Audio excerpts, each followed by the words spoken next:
Story number 1. It started with a text message. Late one night, Emma was curled up on her couch in her small apartment, scrolling through her phone while half watching an old black and white horror film. The text came in at exactly 11:13 p.m. Did you hear that?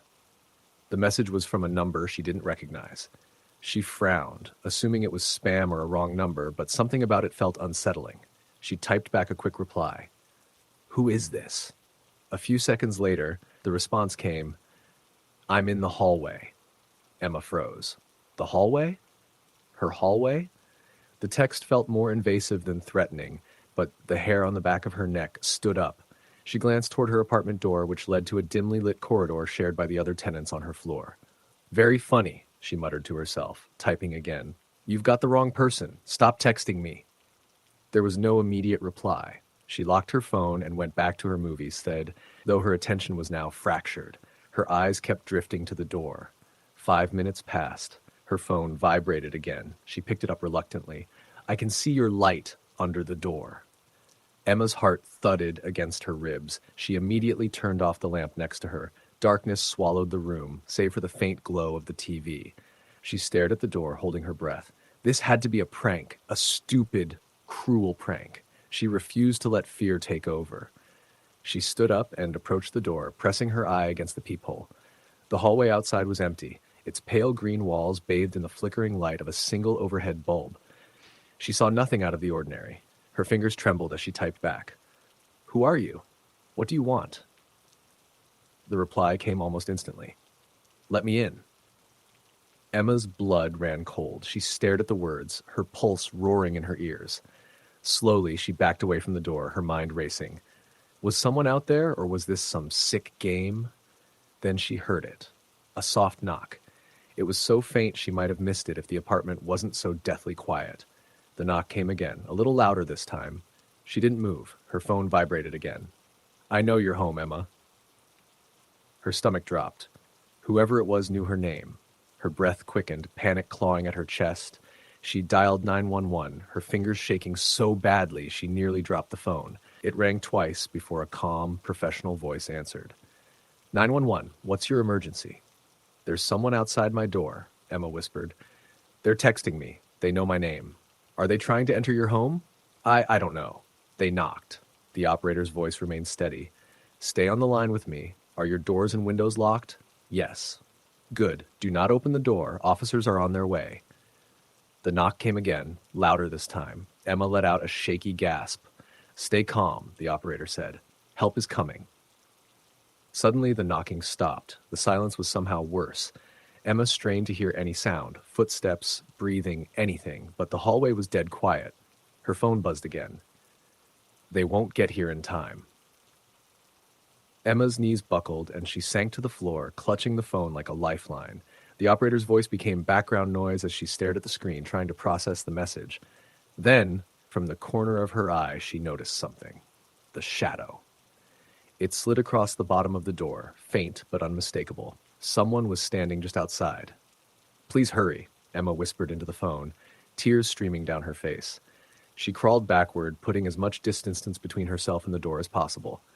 Her back hit the couch, and she pressed herself against it, her heart pounding in her ears. The shadow moved again. It was pacing now, back and forth in front of her door. And then, silence. Emma waited, holding her breath. Minutes passed. The shadow didn't return. There were no more knocks, no more texts. Finally, red and blue lights flashed outside her window, accompanied by the wail of a siren. She let out a sob of relief. The police were here. She unlocked the door when they knocked, barely able to stand. 2 officers entered, their hands on their weapons. They searched the hallway, the stairwell, and the rest of the building, but found no sign of anyone. Are you sure you didn't imagine it? One of them asked gently, though his tone made it clear he didn't entirely believe her. Emma showed them the texts, but when they tried calling the number, it went straight to voicemail. The trace they ran later revealed nothing. No name, no location, nothing. It was a dead end. The officers stayed with her while she packed a bag. Emma decided she couldn't stay in the apartment that night, or ever again. She left and moved in temporarily with a friend across town. For weeks, she checked her phone obsessively. jumping at every notification. But there were no more messages, no strange knocks. Eventually, she began to convince herself it was over. Maybe it had been a prank, or maybe she'd misread the situation in her fear. But late one night, a month later, her phone buzzed again. She hesitated, dread coiling in her stomach as she picked it up. I found you. Story the end. Story number 2. In the fall of 1998, I moved into a modest two-bedroom apartment in a quiet town in Pennsylvania. It was an old building with creaky wooden floors and faded wallpaper, the kind of place that seemed to hold on to memories. At the time, I was a fresh college graduate, eager to start my first job and excited to live on my own for the first time. The landlord was a kind but peculiar man in his 60s. While showing me around the apartment, he made an offhand comment that I didn't think much of at the time. "This building has its quirks," he said with a half smile. "Sometimes it feels like it remembers more than we do." I laughed politely, assuming he was referring to the age of the place. The first few weeks were uneventful. I'd come home from work, cook dinner, and spend my evenings reading or watching TV. The apartment was quiet, almost too quiet, but I attributed it to living alone.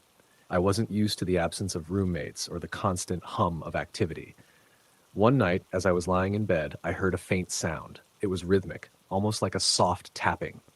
At first, I thought it was coming from outside, a tree branch brushing against the window maybe. But when I got up to check, the window was clear and the tapping continued. It seemed to be coming from the wall near my bed. I pressed my ear to the wall, but the noise stopped. Shrugging it off, I went back to bed. The tapping came back the next night and the night after that.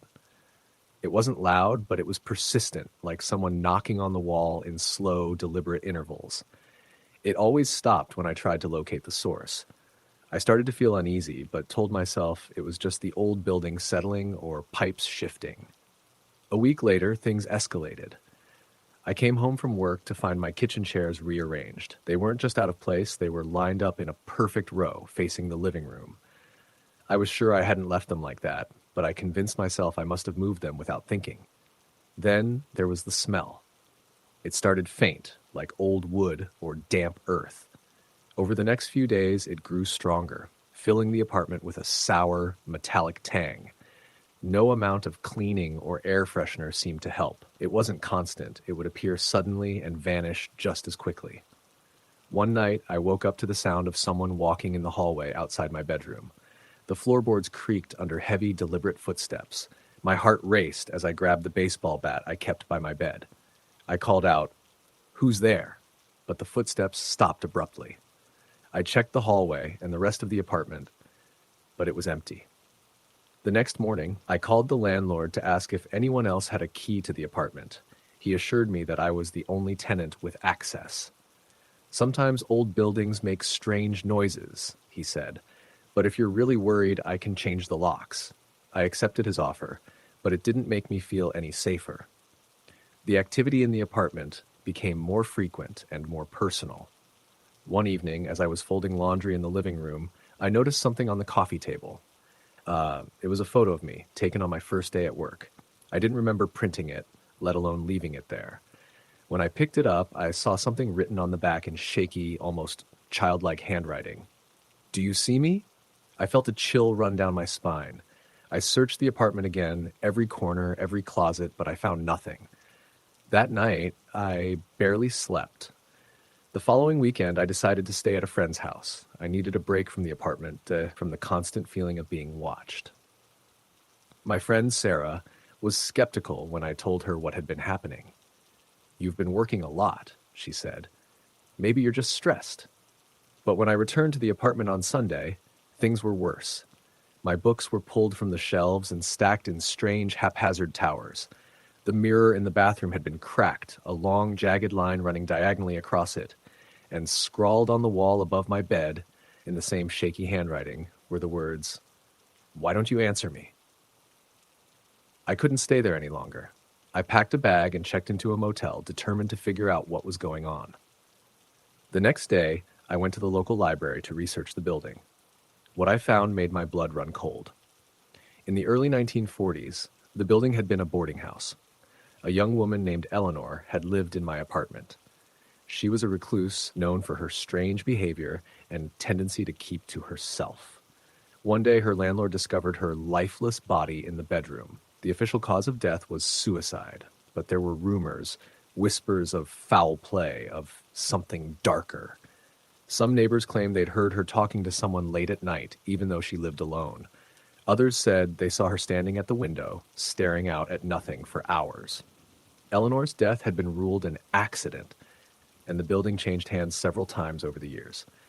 But the strange occurrences never stopped. Former tenants reported hearing voices, seeing shadowy figures, and feeling an overwhelming sense of unease. Armed with this information, I returned to the apartment one last time to gather my belongings. The moment I stepped inside, I felt it. The air was heavy, oppressive, as if the walls were closing in around me. As I packed, the noises started again. The tapping, the creaking, the whispers. But this time, they were louder, more urgent. And then I saw her. She was standing in the corner of the living room, half hidden in the shadows. A pale, frail figure with hollow eyes and tangled hair.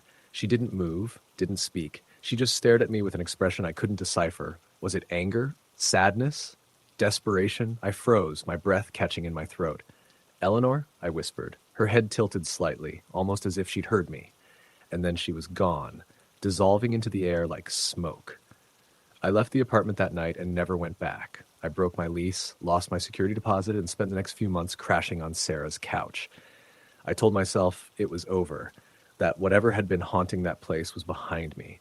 But sometimes, late at night, I still hear the tapping. Story, the end. Story number 3. The first thing I noticed about the old house was the smell. A damp, earthy odor, like the inside of a cellar that had been locked for decades. It clung to my clothes and hair, following me no matter how many windows I opened or how much air freshener I sprayed. But I didn't care. It was mine. I'd inherited the house from my Aunt Margaret, a reclusive woman I hadn't seen since I was a child. The place was her pride and joy, she'd said in her will, and she'd entrusted it to me after her passing. It was a 2-story Victorian, its paint faded to a weathered gray, with ivy crawling up the sides and windows that seemed to stare like hollow eyes. I arrived on a bright October morning, my car packed with everything I owned. It wasn't much. A few boxes of clothes, books, and sentimental knickknacks. Starting fresh in a new town was exactly what I needed. After all, I had no family left except for a few distant cousins who didn't care for me, and my life back home had been falling apart. The house creaked as I stepped inside, as though it were greeting me or warning me. Dust motes danced in the sunlight streaming through the tall windows. The wooden floors groaned under my feet, and the air felt heavy as if the house itself was alive. The first few days were uneventful, save for the strange noises at night. It wasn't surprising, given the age of the place. Wooden beams expanded and contracted, rodents scurried in the walls, and the wind whistled through cracks I hadn't yet found. But then, things began to happen that I couldn't explain. It started small. Objects wouldn't be where I left them. A coffee mug I'd placed on the kitchen counter would turn up in the living room. A book from the shelf in the study would appear open on the dining table. I blamed it on exhaustion and the chaos of unpacking. One night, as I was brushing my teeth, I heard a faint tapping sound. It seemed to be coming from the walls. Tap, tap, tap. A rhythm too deliberate to be the random movements of mice. I pressed my ear to the wall, but the sound stopped. The next night, it was footsteps. I was in bed, scrolling through my phone when I heard them. Slow, deliberate footsteps moving across the floor above me. My heart raced. I was alone in the house. Grabbing the heavy flashlight from my nightstand, I crept up the stairs, my bare feet silent on the worn steps. The upstairs hallway was dark, lit only by the faint glow of moonlight through the curtains. I shone the flashlight toward the guest room at the end of the hall. The door was slightly ajar, though I was certain I'd closed it earlier. Pushing it open, I stepped inside. The room was empty, save for a few boxes I hadn't unpacked. The air was colder here, and I shivered as I swept the beam of light across the room. Nothing. I laughed nervously, chastising myself for being paranoid. Houses made noises, that was all. But as I turned to leave, the door slammed shut behind me. I spun around, my breath catching in my throat. The door didn't move again, and there was no one there. My hands trembled as I opened it and hurried back to my bedroom, locking the door behind me. I didn't sleep that night. The next morning, I convinced myself it was a draft. I spent hours checking every window and door, sealing cracks and gaps, but the sense of unease remained. The turning point came a week later. I was in the basement, sorting through boxes Aunt Margaret had left behind. The basement was dark and cold, the single light bulb casting long shadows that seemed to shift when I wasn't looking. One box caught my attention. It was old and covered in a thick layer of dust, with "Do Not Open" scrawled across the top in faded marker. My curiosity got the better of me. Inside were photographs, dozens of them, all black and white and slightly blurred. They were of the house, taken from various angles. At first they seemed ordinary, but then I noticed something. In each photo there was a figure, a woman in a long dress, standing in the shadows. Her face was obscured, but her presence was unmistakable. Chills ran down my spine as I flipped through the photos. In the last one, she wasn't outside or in the background. She was inside the house, standing at the foot of the staircase. The sound of a door creaking upstairs made me drop the box. I rushed up from the basement, heart pounding. The house was silent, but I felt a presence, an oppressive weight that made the air hard to breathe. That night, I decided to sleep on the couch, leaving every light in the house on. At around 3 a.m., I woke to the sound of whispering. It was faint, like a conversation just out of earshot. I sat up, straining to hear. The sound seemed to be coming from the corner of the living room, where shadows pooled unnaturally despite the lamp. I grabbed my phone, its screen casting a dim glow, and pointed it toward the corner. The whispering stopped. But then I saw her. She was standing in the hallway, her figure barely visible in the dim light. Her face was pale, her eyes dark and hollow. She didn't move, but I felt her gaze piercing through me. I froze, unable to breathe. Then, as suddenly as she had appeared, she was gone. The next morning, I packed my things and left. I couldn't stay there another night. I tried to sell the house, but no one wanted it. People in town avoided me when I mentioned where I lived, their faces going pale.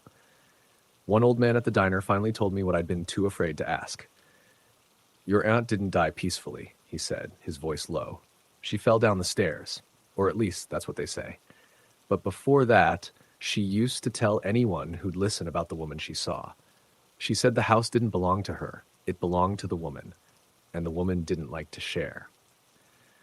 I sold the house for pennies a few months later, but I still dream about it. I dream about the smell, the photographs, and the pale woman standing in the hallway, watching. Sometimes I wake up and swear I hear footsteps in my own home, even though I live miles away now. And sometimes, just before I fall asleep, I feel like I'm being watched. Story the end. Story number 4. In 2014, I took a job as a live-in caretaker for a property deep in the Appalachian Mountains. The house was massive, over a century old, and had been sitting empty for years. The owner was a wealthy man who had inherited it, but lived out of state and wanted someone to keep an eye on the place while renovations were being planned. It was secluded, surrounded by thick forest, and at the time, the idea of solitude sounded appealing. The day I arrived, I was struck by how eerie the house was. Its exterior was weathered but still imposing, with tall windows that seemed to watch you as you approached. Inside, the air felt colder than it should have, and my footsteps echoed in the empty halls. The furniture was covered in white sheets, and the wallpaper was peeling in places, revealing dark stains beneath. The owner, Mr. Collier, had left me with a list of basic tasks: check the plumbing, keep an eye on the foundation, and ensure the place stayed secure. He also handed me a set of heavy iron keys, one of which, he told me, unlocked the attic. "Don't go up there unless you have to," he said, almost as an afterthought. When I asked why, he hesitated before muttering something about it being structurally unsound. For the first few days, nothing out of the ordinary happened. I spent my time cleaning, exploring the property, and getting used to the creaks and groans of the old house. The nights were unsettling, though. The forest was eerily silent, and the only sound was the occasional rustle of wind through the trees. The house felt alive in the dark, the walls seeming to breathe and shift. The first odd occurrence happened on my 4th night. I woke up to the sound of faint music, an old scratchy tune, like something you'd hear from a gramophone. At first, I thought it was my imagination, but as I sat up in bed, the sound grew louder. It seemed to be coming from somewhere above me. The attic. I grabbed a flashlight and the set of keys, my heart pounding as I climbed the narrow staircase leading up to the attic door. The music stopped abruptly as I reached the top. The silence that followed was deafening. I hesitated, gripping the key tightly before sliding it into the lock. The door creaked open, revealing a dark, dusty room filled with old trunks and broken furniture. The air was heavy and smelled of decay. I swept the flashlight around the room but saw nothing out of the ordinary. Just as I was about to leave, I noticed something in the corner, a rocking chair. It was swaying slightly, as if someone had just been sitting in it. There was no breeze, no draft. I backed out of the attic, locking the door behind me, and didn't sleep for the rest of the night. Over the next few weeks, the activity escalated. I'd hear footsteps in the hall when I was alone, doors creaking open on their own, and faint whispers that seemed to come from the walls. One morning, I woke up to find every mirror in the house covered with thick layers of dust, even though I had cleaned them just days before. Another time, I found muddy footprints leading from the front door to the staircase, but no sign of how they had gotten there. I started to feel watched, as though unseen eyes followed me wherever I went. I tried to convince myself it was just paranoia, that living alone in such an isolated place was playing tricks on my mind. But the incidents became harder to ignore. One night, as I was brushing my teeth, I caught a glimpse of movement in the bathroom mirror. A figure, pale and gaunt, standing in the doorway behind me. I spun around, but the doorway was empty. When I looked back at the mirror, the figure was gone. I stood there, trembling for what felt like an eternity before forcing myself to go to bed. The final straw came about a month into my stay. I was in the library, organizing some old books, when I found a leather-bound journal tucked behind a row of dusty tomes. It belonged to the original owner of the house, a man named James Thornton, and was dated from the late 1800s. The entries started off mundane, accounts of daily life, weather, and the construction of the house. But as I read further, the tone changed. Thornton wrote about hearing voices at night, about shadows moving where there shouldn't be any. He described waking up to find his wife standing at the foot of their bed, staring at him with empty eyes, only to realize she was still asleep beside him. The final entry was short and scrawled in shaky handwriting. The attic holds their secret. I can't stay here any longer. My hands shook as I closed the journal. I couldn't ignore the feeling that something in the attic was tied to all of this. Despite my fear, I decided I had to know the truth. That night, I unlocked the attic again. This time, I brought a crowbar and a lantern, determined to find whatever secret Thornton had mentioned. The room felt colder than before, the shadows deeper. I pried open one of the trunks, finding only old clothes and photographs. But as I moved to the far corner of the attic, I noticed a section of the floorboards that looked newer than the rest. I used the crowbar to lift the boards, revealing a small hidden compartment. Inside was a wooden box, bound with rusted metal. When I opened it, I found a collection of brittle letters, a child's broken doll, and a locket with a photograph of a woman and a young boy. Beneath these was a journal, smaller than Thornton's, with entries written in a child's handwriting. The boy, whose name was Henry, wrote about hearing voices in the attic and seeing a woman who wasn't his mother. He described her as pale, with dark eyes and a mournful expression. "She wants us to stay with her," he wrote in one entry. "She says we'll never have to leave." The final entry sent chills down my spine. "She took Mother last night. She says it's my turn now. I'm scared." I slammed the box shut, my heart racing. The moment I did, the attic door slammed shut behind me. The air grew icy, and the room filled with the sound of whispers. Hundreds of voices overlapping, growing louder and louder. The rocking chair began to move violently, and the lantern flickered. I felt something brush against my arm, cold and weightless. Then I saw her. The woman from the journal. She stood in the center of the attic, her eyes locked on mine. Her mouth opened, but no sound came out, just an overwhelming feeling of sorrow and despair. I bolted, stumbling down the stairs and out of the house. I didn't stop running until I reached my car. I left that night and never returned. The house was later sold to another family, and I never found out what happened to them. But sometimes I still dream of the woman in the attic, her hollow eyes staring at me, her whispers calling me back. Story. The end. Story number 5. It was the summer of 2006 when my family moved into the old house on the edge of town. My parents called it a fixer-upper, but to me, it felt like stepping into a forgotten relic of the past. The house was massive, with creaking wooden floors, high ceilings, and wallpaper that peeled in long, jagged strips. The real estate agent had been vague about the previous owners, brushing off questions with phrases like, "It's been vacant for years," and "a great opportunity for renovation." My parents were thrilled with the low price, but even at 12 years old, I sensed something was off about the place. From the moment we arrived, strange things started happening.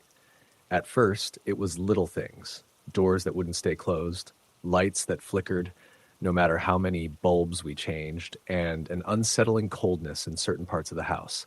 My mom laughed it off, saying the house was just old and needed some love. But there was one room we avoided: the nursery. The nursery was on the second floor, at the end of the hall. It was small, with faded yellow walls and a single rocking chair sitting in the corner. When we first explored the house, my mom tried to make it cheerful, saying it would be the perfect space for a future guest room. But as the days passed, no one could bear to step inside. The air in the nursery was different, heavier. The rocking chair would often move on its own, creaking softly as though someone invisible was sitting there, swaying back and forth. One night, a few weeks after we'd moved in, I woke up to the sound of whispers. At first, I thought it was my parents talking downstairs, but as I strained to listen, I realized the voices were too close. They were coming from the nursery. My heart raced as I got out of bed, my bare feet touching the cold wooden floor. I crept down the hall, my pulse pounding in my ears. The door to the nursery was ajar, and a faint light spilled out into the hallway. I peeked inside, expecting to find my parents, but the room was empty. The rocking chair, however, was moving. Back and forth, the wood groaning under invisible weight. I backed away, too scared to breathe. The whispers stopped, replaced by silence so thick it felt suffocating. I ran back to my room, diving under the covers and staying there until morning. The next day, I told my parents what I'd heard and seen. My mom brushed it off as a bad dream, but my dad looked uneasy. He said nothing, though, and life carried on.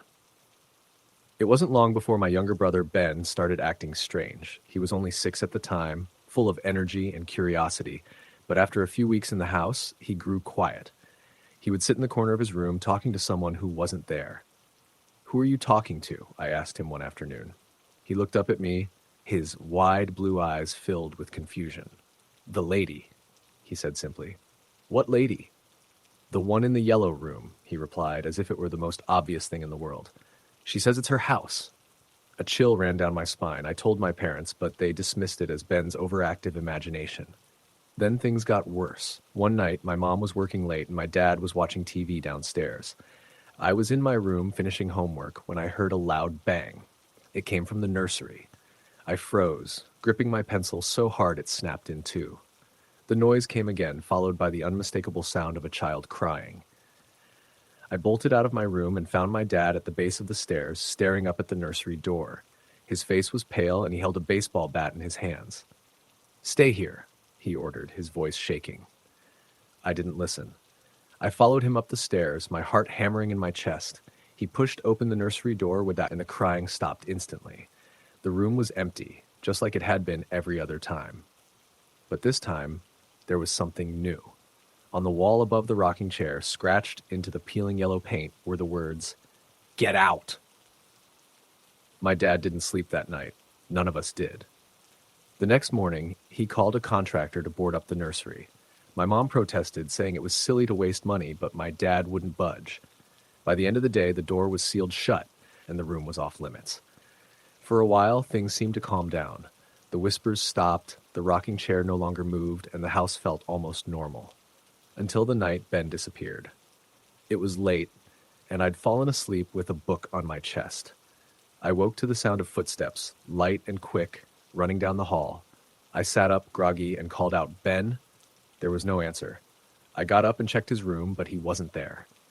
Panic set in as I searched the house, calling his name. My parents joined in, their voices growing frantic. We found him in the nursery. The boards my dad had put up were torn down, the wood splintered as though something had clawed its way through. Ben was sitting in the rocking chair, his face blank, his eyes staring straight ahead. "Ben!" my mom cried, rushing to him. She shook his shoulders, but he didn't respond. He didn't speak for 3 days. When he finally did, all he said was, "She's angry." That was the last straw. My parents packed up our things and we left the house that same day. We moved in with my grandparents until we could find a new place, and we never spoke about the house again. Years later, I did some research. I found an old newspaper article about the house, dated 1953. A woman named Eleanor Whitaker had lived there with her infant daughter. One night, Eleanor had snapped, suffocating her child before taking her own life in the nursery. The article mentioned that neighbors often heard crying and the sound of a rocking chair moving long after the house had been abandoned. I don't know if Eleanor was the one haunting the nursery or if it was something else entirely. But even now, I can't hear the creak of a rocking chair without feeling that same cold, suffocating dread. Story, the end. Story number 6. In the winter of 2009, I moved into a small century-old house on the outskirts of a sleepy town in Vermont. The house was humble, a one-story structure with creaky floorboards and an ancient wood-burning stove that served as its main source of heat. It was the kind of place that seemed to hold stories within its walls. At the time, I was newly divorced and eager to find solitude, and the house seemed like the perfect escape. The property had a strange, isolated charm. It sat on the edge of a dense forest, the kind where the trees stood close together, their skeletal branches twisting skyward like outstretched fingers. The landlord, a quiet, wiry man named Tom, handed me the keys with little fanfare. "It's an old house," he said as he fiddled with his jacket zipper. "Sometimes it creaks and groans, but she's solid." I didn't think much of his words at the time. After all, old houses made noises. It was part of their charm, or so I thought. The first night, I was unpacking boxes in the dimly lit living room when I noticed something strange. Every time I turned away from the large window that faced the forest, I felt an odd sensation, like someone was watching me. The hair on the back of my neck stood on end, and a chill ran down my spine. When I turned to look, there was nothing there, just the dark outline of the trees swaying gently in the winter wind. I convinced myself it was nerves. I was alone in a new place, and the silence was deafening compared to the bustling city I'd left behind. But as the days turned into weeks, the unease only grew. One night I was lying in bed when I heard it for the first time. A soft, deliberate tapping on the window. It was slow and rhythmic, like a finger lightly drumming against the glass. My bedroom faced the backyard, which bordered the forest, and there was no porch or access point for someone to reach the window. My heart pounded as I grabbed the flashlight from my nightstand and crept to the window. When I pulled back the curtain, there was nothing but darkness. The tapping continued every few nights, always around the same time. I told myself it was branches brushing against the glass. Even though I'd checked and there were no trees close enough to reach the house, the logical explanation didn't stop the fear from creeping into my chest every time I heard it. Then came the footsteps. I woke up one night to the sound of heavy, deliberate footsteps pacing back and forth in the attic above me. My first instinct was that someone had broken in. I grabbed a kitchen knife and cautiously climbed the pull-down ladder to the attic. The air was freezing, and the flashlight beam struggled to cut through the thick darkness. The attic was empty, just as I'd left it, bare wood beams and a few forgotten boxes. But the sound of footsteps continued, as though they were circling me, even though I could see no one there. After that, the atmosphere in the house changed.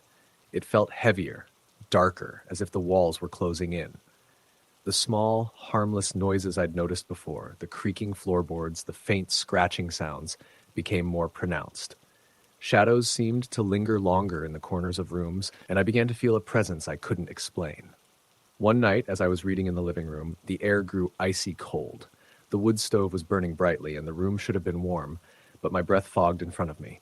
Then, out of the corner of my eye, I saw it. A shadow, darker than the rest, moving across the wall. It didn't follow the light. It moved independently, slithering like a living thing. I froze, unable to tear my eyes away as it disappeared into the hallway. I slept with the lights on that night, though it didn't help. At 3 a.m., I woke to the sound of a door slamming. My bedroom door was closed, but I could hear footsteps moving down the hallway. They were slow and deliberate, stopping right outside my door. I held my breath, clutching the blanket tightly, waiting for the handle to turn, but the footsteps moved away, fading into silence. The next morning, I called Tom and told him about the noises. He seemed uncomfortable but brushed it off, saying, "Old houses settle. You'll get used to it." When I pressed him, asking if there was anything about the house's history I should know, he hesitated. "There have been a few tenants who've moved out early," he admitted, "but nothing unusual." He didn't elaborate, and I didn't push him. A few nights later, I was in the kitchen washing dishes when I heard the faint sound of a child laughing. It was light, almost playful, and it seemed to come from the backyard. I dropped the plate I was holding and rushed to the window. The yard was empty, blanketed in snow, with no footprints to indicate anyone had been there. The laughter echoed again, this time closer, sending chills down my spine. I started to dread the nights. The tapping, the footsteps, the shadows, they all became more frequent, more insistent. One night, I found muddy footprints leading from the front door to the center of the living room. They were small, like those of a child, but there were no other tracks leading into the house, and the door had been locked. The breaking point came on a cold February night. I was in bed, drifting in and out of sleep, when I felt the mattress shift, as though someone had sat down at the edge. My eyes shot open, but the room was pitch black. I could feel a weight pressing down near my feet, and then a soft, cold touch grazed my ankle. I scrambled to turn on the lamp, but when the light flooded the room, there was no one there. I barely slept after that. Exhausted and terrified, I decided to do some research on the house. I spent hours at the local library, combing through old newspapers and records. What I found confirmed my worst fears. In the 1920s, the house had been owned by a family with 2 young children. The youngest, a boy named Charlie, had gone missing one winter. Despite a massive search, his body was never found. A few years later, the family moved away, and the house changed hands multiple times. Tenants reported strange occurrences, voices, footsteps, objects moving on their own. Some claimed to see a small boy standing at the edge of the forest, staring at the house. Armed with this knowledge, I tried to convince myself that Charlie's spirit wasn't malevolent, just lost. But that didn't make living there any easier. The activity continued, growing more aggressive. One night I woke to find the word "stay" scrawled in the frost on the window above my bed. I finally packed my things and left, breaking my lease without looking back. Tom didn't seem surprised when I told him I was leaving. "It's not for everyone," he said cryptically. Years later, I still think about that house. I wonder if Charlie is still there, tapping on windows and pacing the attic, waiting for someone to find him. I hope somehow that he's found peace. Story the end. Story number 7. It was a warm, still evening when I first moved into the old house on Green Street. The house had been on the market for years, no one ever buying it, though it wasn't in particularly bad shape. I was new to town, just looking for a fresh start, and the price was right. The house was large, with high ceilings and windows that overlooked a sprawling, neglected garden in the back. My new neighbors were friendly enough, though a little wary when they heard where I'd bought. "Old house," they'd say. "Been here longer than anyone can remember." I didn't think much of it. To me, it was a project, a fixer-upper that I could turn into something beautiful. My first week was spent unpacking and exploring every room, slowly turning the place into my own. The creaky floors, the uneven walls, the smell of damp wood, it all added character, right? At least that's what I told myself. On the 4th night, I decided to stay up late to finish painting the dining room. I had music playing, the soft hum of the radio filling the otherwise silent house. It wasn't until the clock on the wall struck midnight that I first heard the footsteps. At first, I thought it was a trick of the house settling, the floorboards creaking under the weight of time, but the sound was too rhythmic, too deliberate. The footsteps echoed from the hallway, followed by a soft shuffle, as if someone was walking around but not quite moving. I froze, paintbrush suspended in midair. I didn't move, not wanting to make a sound. The footsteps came closer, slow, measured steps, and then stopped just outside the door to the dining room. I held my breath. Nothing. After a long, quiet moment, I slowly crept to the door. It was cracked open just slightly. I leaned toward it, listening carefully, but all I could hear was the thudding of my own heartbeat in my ears. I pulled the door open, expecting to see something, anything, but the hallway was empty. I shook my head and laughed at myself. Old house, probably just a raccoon or something. I returned to my work, trying to ignore the gnawing feeling in the pit of my stomach. The next night, the footsteps returned. This time, they were louder, closer. I was standing in the kitchen when I heard them, and they sounded as though they were coming from the floor above me. I set down the glass I was holding, walking cautiously toward the staircase. When I reached the bottom of the stairs, the steps halted. Complete silence followed, stretching the air with tension. I felt a chill, a draft that seemed to come from nowhere. As I stood there, frozen, I heard it. A soft, low whisper. It was unintelligible, like the murmurs of someone speaking in their sleep. "Hello," I called out, my voice shaky, but the only response was the eerie quiet of the house. I climbed the stairs, each step creaking under my weight. The air grew heavier as I reached the landing. There was a door at the far end, leading into a small room. The door was closed, but I could feel something on the other side. A presence. I turned the knob. The room was dark, save for a thin sliver of light from the hallway. I flicked the light switch. The overhead bulb flickered to life, illuminating a small, bare room. Nothing unusual. But then I noticed it, the chair in the corner. It was a wooden rocking chair, old and weathered with a faded cushion. It was rocking slowly back and forth, despite the fact that no one was sitting in it. My breath caught in my throat. I backed out of the room, my pulse quickening. The rocking chair came to a stop just as I closed the door. I didn't sleep that night. The following morning, I couldn't shake the feeling that something was off. It wasn't just the sounds of footsteps or the rocking chair, but a deep, unsettling feeling that the house wasn't empty, that I wasn't alone. I decided to do some research. The house had been built in the early 1900s, but the real surprise came when I learned about its previous owner, a woman named Evelyn Grant. She'd lived there alone for years after her husband's death, and rumors swirled around town that she had been a recluse, never leaving the house, never seen by anyone except for the occasional delivery driver.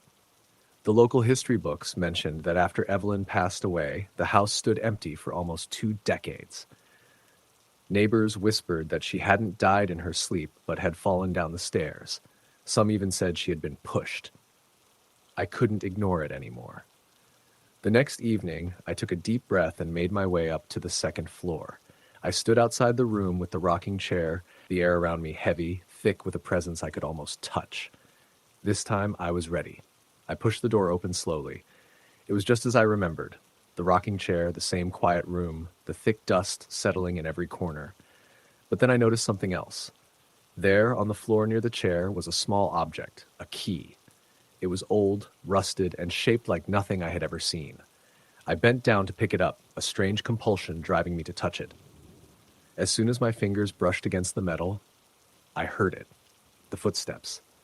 I looked up, heart in my throat, but there was no one there. The footsteps grew louder, closer, until I could feel the floor beneath me vibrate with each step. It was coming from the hallway, from below. Without thinking, I bolted for the stairs, but when I reached the landing, I stopped cold.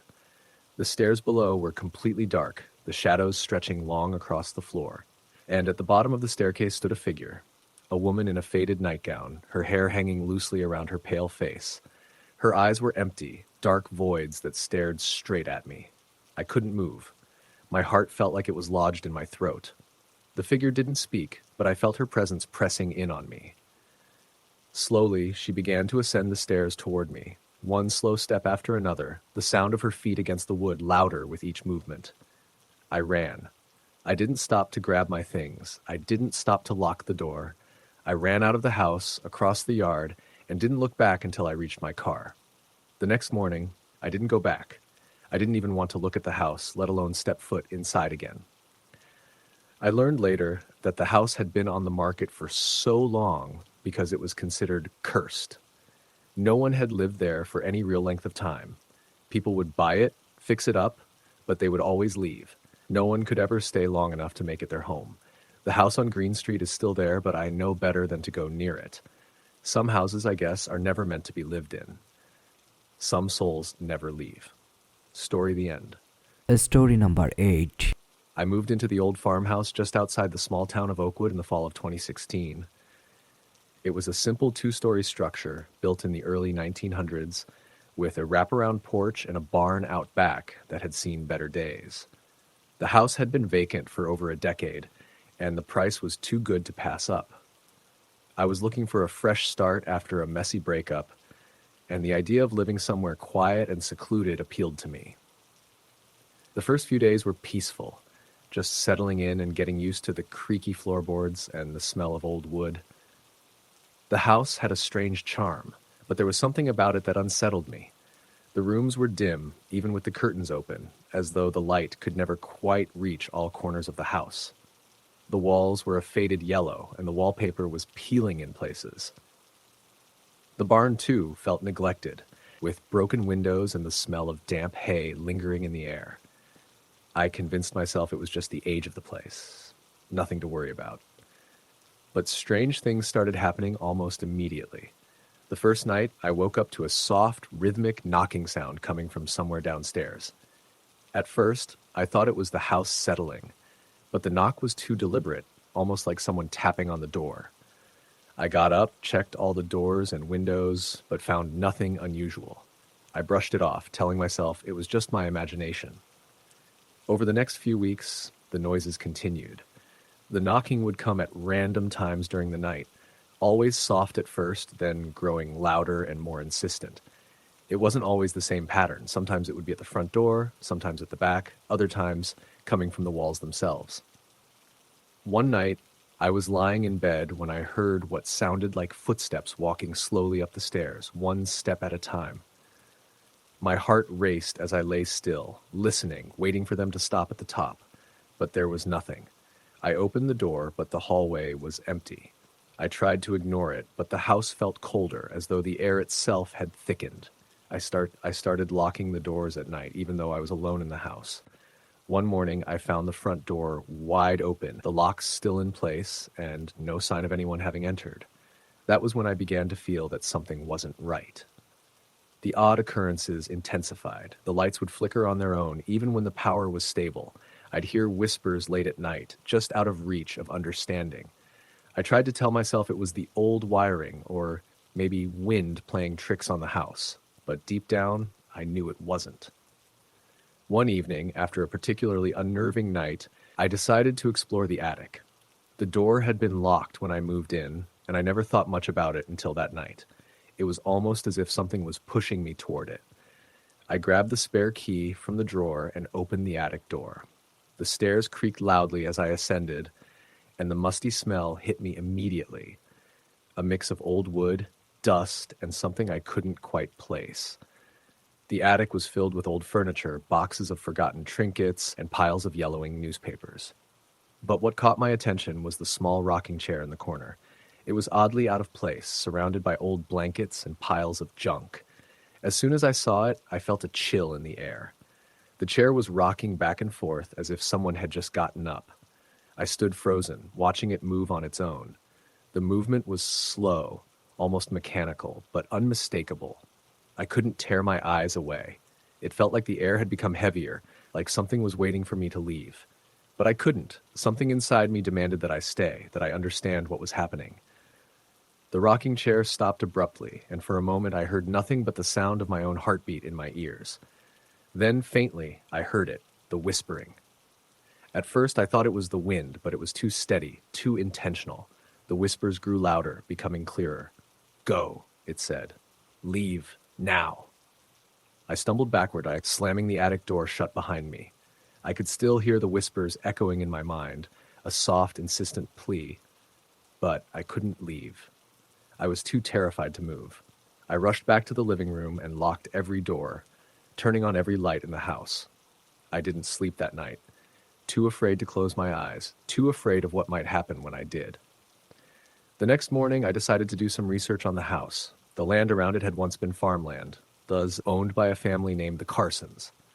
They had lived there for generations, but the family's history was shrouded in mystery. The last known owners had disappeared without a trace in the 1960s. There were rumors that the house had been built on land that had once been a burial site, but no one knew for sure. I visited the town's historical society to see if I could learn more. The elderly woman at the desk was hesitant when I asked about the house. She told me that the Carsons had always been reclusive, never interacting much with the neighbors. But there was something else. The whispers. She mentioned that the house had a history of strange occurrences, and several people had claimed to see shadowy figures in the windows at night. Some even claimed to hear children laughing when no children were around. I asked her about the rocking chair, but she simply shook her head. The house has a way of making you believe things, she said. But there's something about it. Something that keeps drawing people in, even when they know better. That night, I couldn't sleep. The house was too quiet, the shadows too thick. I heard the footsteps again, coming from the hallway, followed by a soft tapping on my door. I gathered the courage to open it, but there was nothing there. Only the faintest smell of lavender, something that had never been in the house before. I returned to the attic the next day. The rocking chair was gone. The space where it had been was empty. My heart sank. I had no explanation for what I had witnessed, but I knew one thing for sure. The house had changed me. I was no longer in control. It was as if the house had become part of me, a living thing, pulling me deeper into its secrets. The whispers continued, though they never spoke to me directly again, and in the quiet hours of the night, I could feel eyes watching me, waiting. I began to hear them when I wasn't even in the house. Soft whispers in the wind, the creak of a chair rocking in the distance, footsteps just behind me when I turned a corner. I left Oakwood a month later. I never returned to the farmhouse, and I couldn't shake the feeling that the house was still watching me, waiting for me to come back. Story. The end. Story number 9. It was an old house, the kind with high ceilings and creaky floorboards, tucked away on a quiet street that seemed forgotten by time. I had never seen it before, but when I found the ad online, it seemed like the perfect place to escape to. My life had fallen apart, and I needed a change of scenery, a break from everything. The rent was cheap and the house was spacious. It didn't seem to have any glaring flaws at first glance, but I would soon learn that wasn't the case. The house had a certain heaviness about it, like a memory that hung in the air. From the moment I stepped through the door, it felt off. But I dismissed it. It was probably just my imagination. I'd been through a lot over the past few years, and moving into a new house was meant to be a fresh start. The landlord, an older man with tired eyes, handed me the keys with an odd, lingering gaze, as though he were waiting for me to say something, but I didn't. The first few days were uneventful. I unpacked my things, cleaned, and tried to make the house feel more like home. But every night, as I tried to fall asleep, I couldn't shake the feeling that I wasn't alone. I tried to convince myself that it was just the house settling, creaks in the walls, drafts in the windows, but there was something deeper, something unexplainable. Then it started. The first night, I heard soft footsteps pacing across the hallway. I assumed it was the neighbor, maybe their footsteps drifting through the walls, but the sound seemed too close, too precise.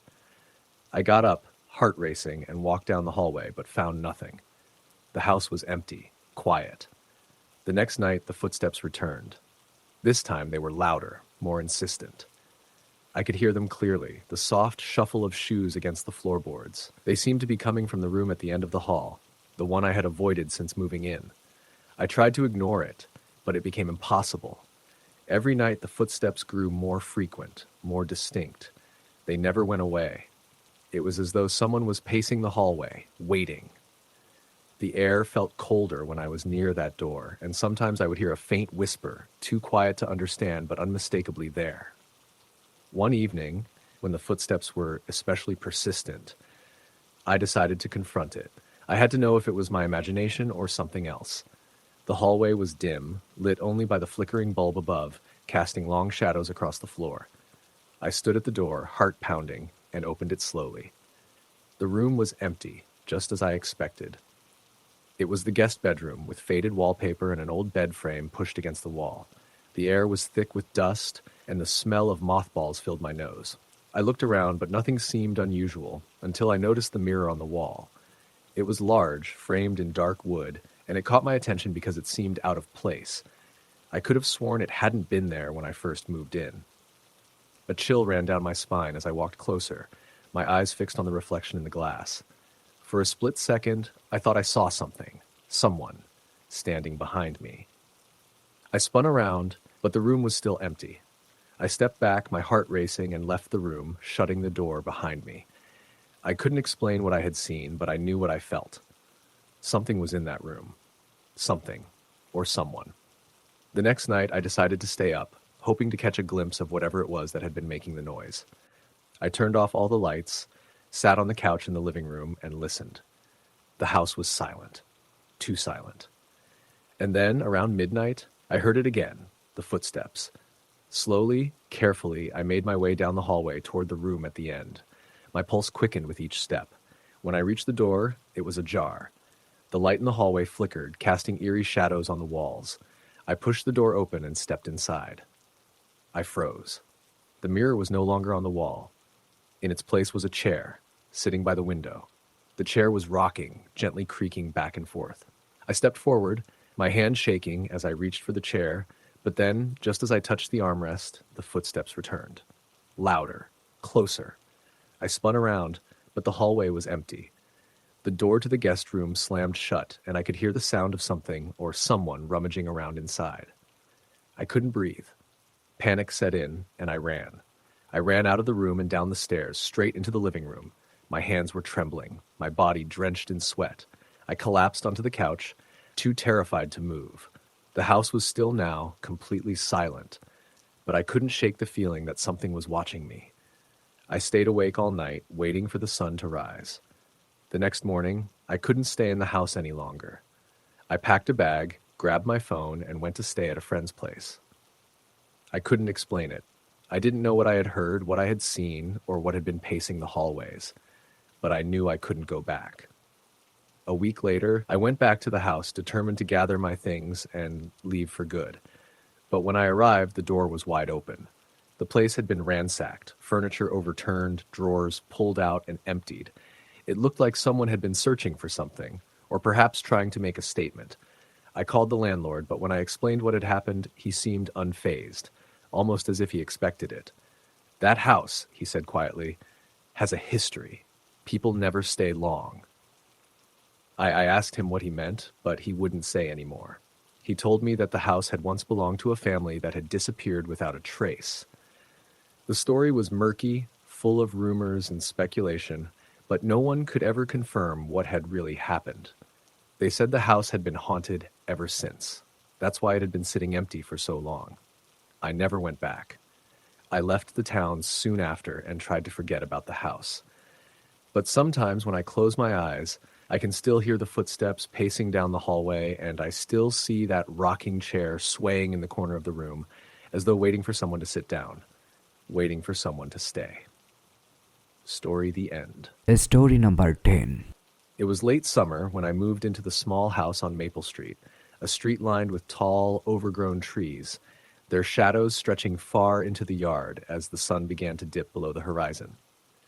The house had been empty for years, the last tenants leaving under unclear circumstances. I didn't think much of it at the time. I was just looking for a fresh start, something quiet away from the chaos of the city. The house was small but had character, the kind of old, creaky charm that made it feel like it had a history.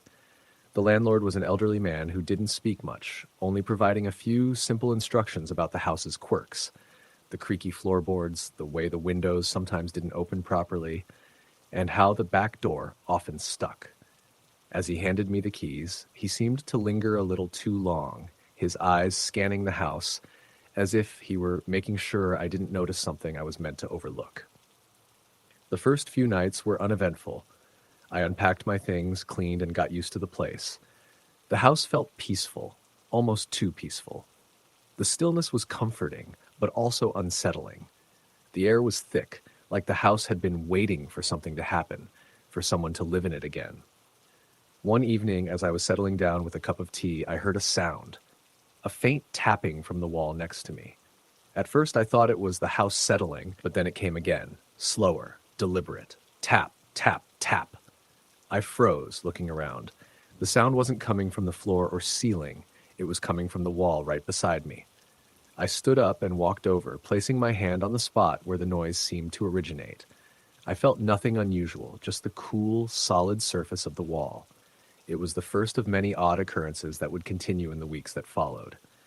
The tapping would come at random times, usually late at night. Sometimes it sounded like someone was knocking on the walls or the doors, though there was never anyone there. I checked the house, even called the landlord to ask if there were any issues with the plumbing or pipes that might be causing the noises.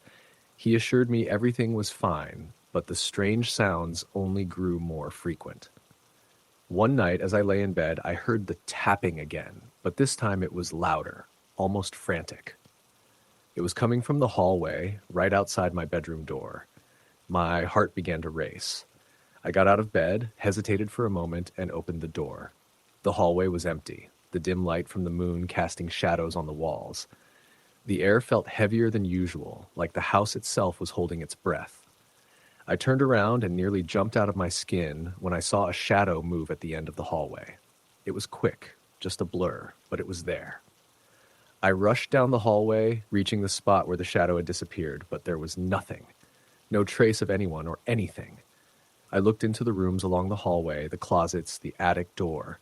It was all empty. That was the first time I felt the weight of the house's presence. It was as though someone was watching me. But there was no one there. The days that followed only added to the unease. More noises, footsteps in the attic, doors creaking open by themselves. I started to feel like I was being followed.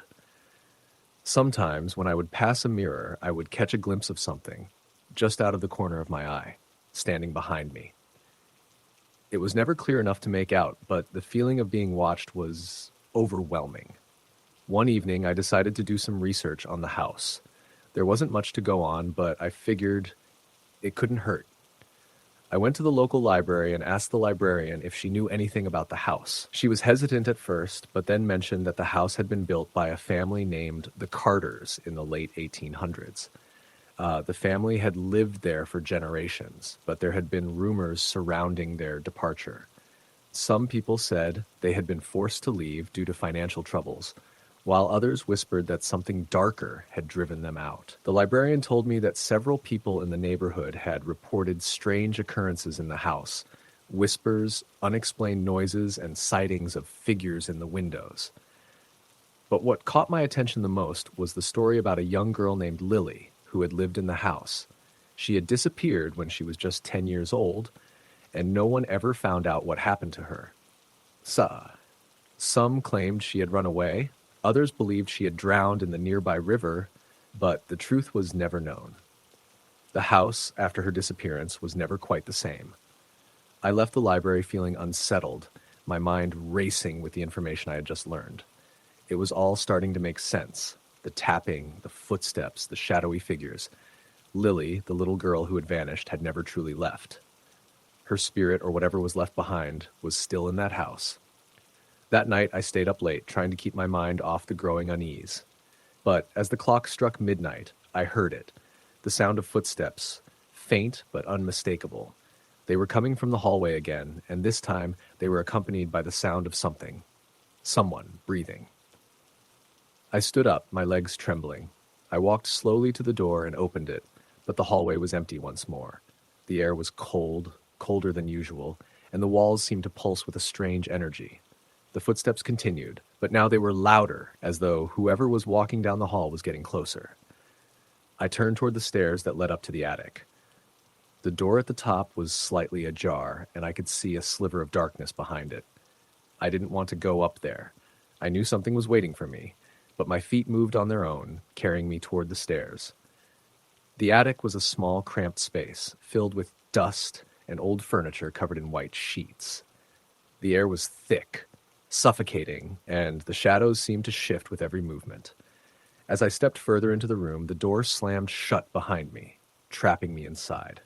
The room grew colder still, and I felt a presence in the corner. a figure standing in the shadows. It was small, no taller than a child. I squinted, trying to make out what it was, but the figure remained motionless, watching me. "Lily?" I whispered, my voice barely a breath. The figure didn't move, but I felt a chill run through me, like icy fingers running down my spine. Then, just as quickly as it had appeared, the figure vanished, leaving nothing but an oppressive silence behind. The air in the attic felt lighter, less heavy, as though whatever had been there was gone. I didn't wait another moment. I bolted down the stairs, out of the house, and into the night. I never returned to that house again. Years later, I heard that the house had been sold again. It's still there, standing on Maple Street, but I wouldn't go near it for all the money in the world. They say Lily's spirit never left, and some nights, when the wind is right, you can still hear the sound of her footsteps echoing through the halls. Story the end. Story number 11. It was my first week at a new job in a small, quiet town, and I was excited to finally be out on my own. I had rented a modest little house on the edge of town, an old Victorian-style home that had been empty for years. The landlord had mentioned it needed some work, but it seemed charming enough. I didn't mind a bit of dust and creaky floors.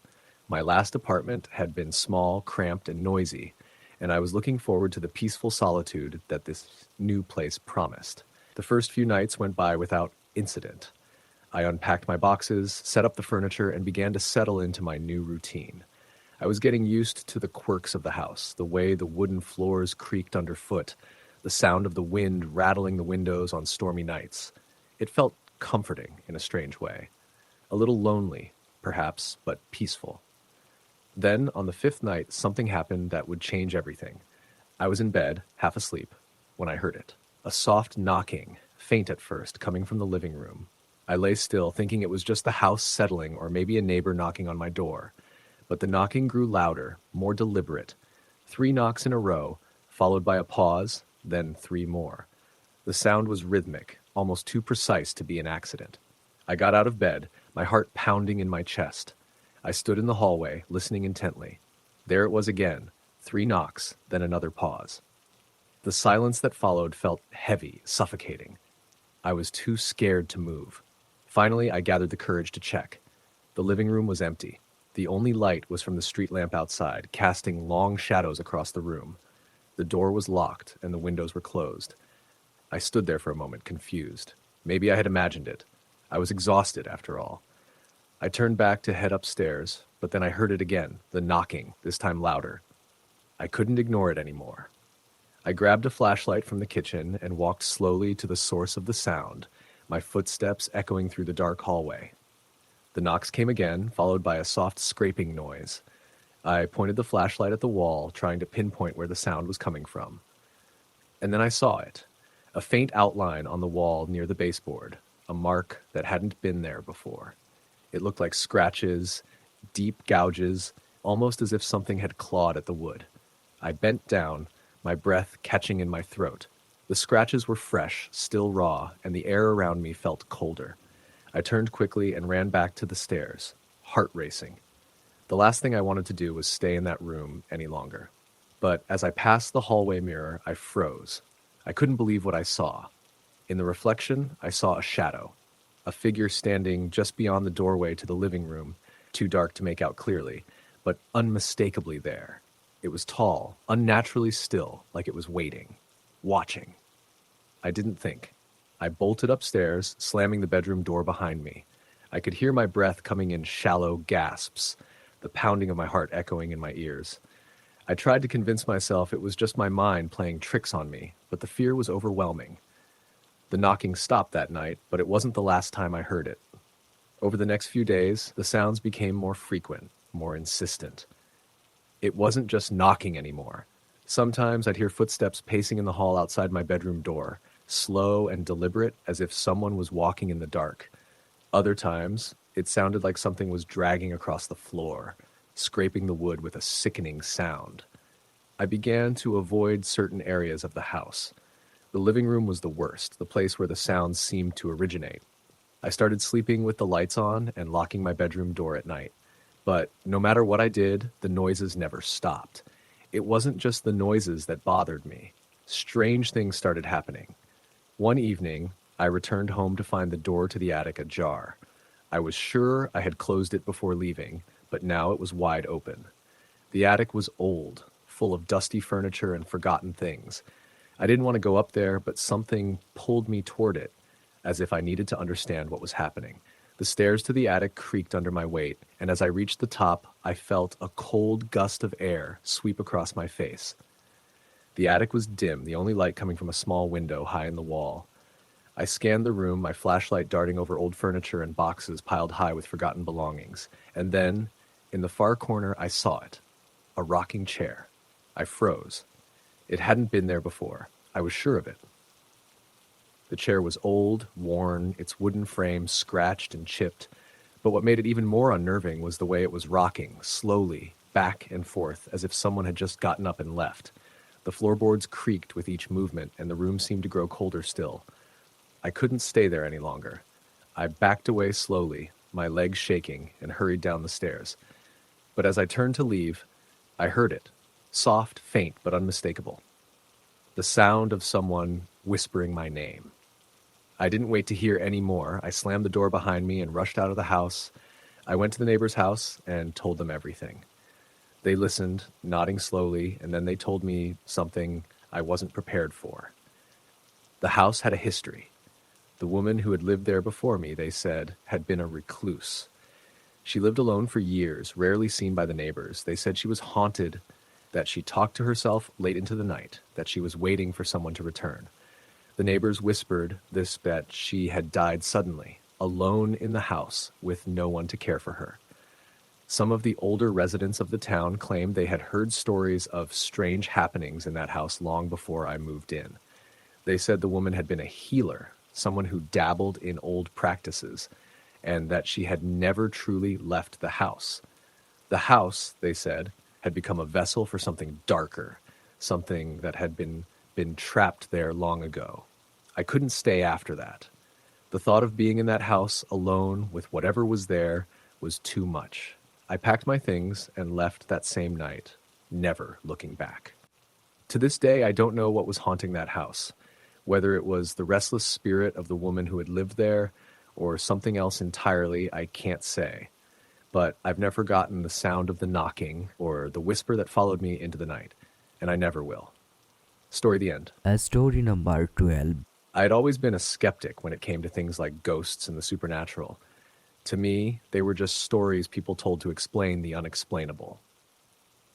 But everything changed the moment I moved into the old house on Chestnut Street.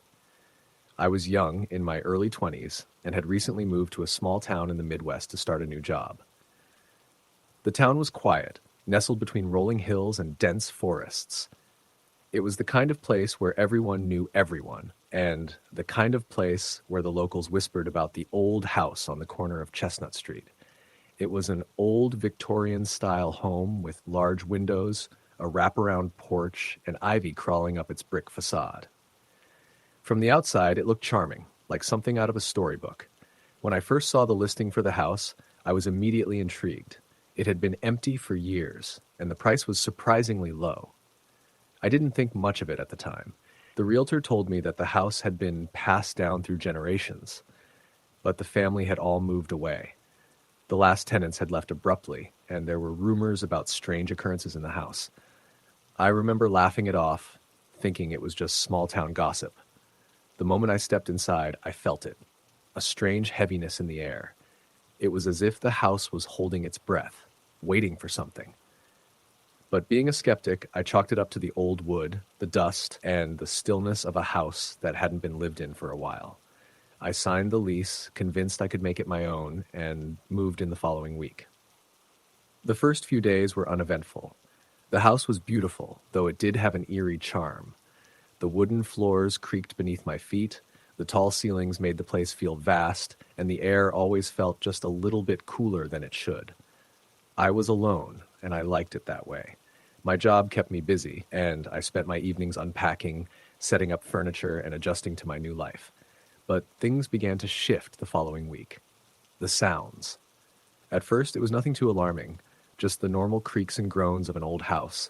But then came the whispers. I woke up one night to the softest sound, like a voice, distant and muffled. calling my name. My heart raced as I strained to hear, but all I could make out was a faint murmur that seemed to be coming from the far end of the house. I chalked it up to a dream or my imagination, so I went back to sleep. The next night, it happened again. But this time, I woke up to the sound of footsteps, slow, deliberate steps walking across the hallway outside my bedroom door. I got out of bed and crept into the hall, but there was no one there. The hallway was empty. I stood there for a moment, trying to convince myself that it was just the house settling, but deep down, I knew it wasn't. The next few days were a blur of strange happenings. The whispers continued, but now they seemed to come from the walls, the floor, and the ceilings. Sometimes they sounded like a child's giggle, other times like an adult's voice, barely audible, muttering something I couldn't quite understand. I began to feel uneasy, like I was being watched, though there was never anyone in the room with me. It wasn't long before I started seeing things out of the corner of my eye. Shadows flickered across the walls, and I would catch glimpses of movement, but when I turned to look, nothing was there. One evening, as I sat reading in the living room, I saw a figure standing by the staircase, just out of sight. It was a fleeting image, a silhouette, but it was enough to make my heart race. I convinced myself I was imagining things, that the stress of adjusting to a new job and a new life was getting to me. But then came the night that changed everything. I had just finished dinner and was cleaning up when I heard the unmistakable sound of a door creaking open upstairs. I froze. There was no one else in the house. I hadn't been upstairs all evening. My mind raced as I debated whether to go investigate, but something inside me urged me to stay put. The house was quiet again, too quiet.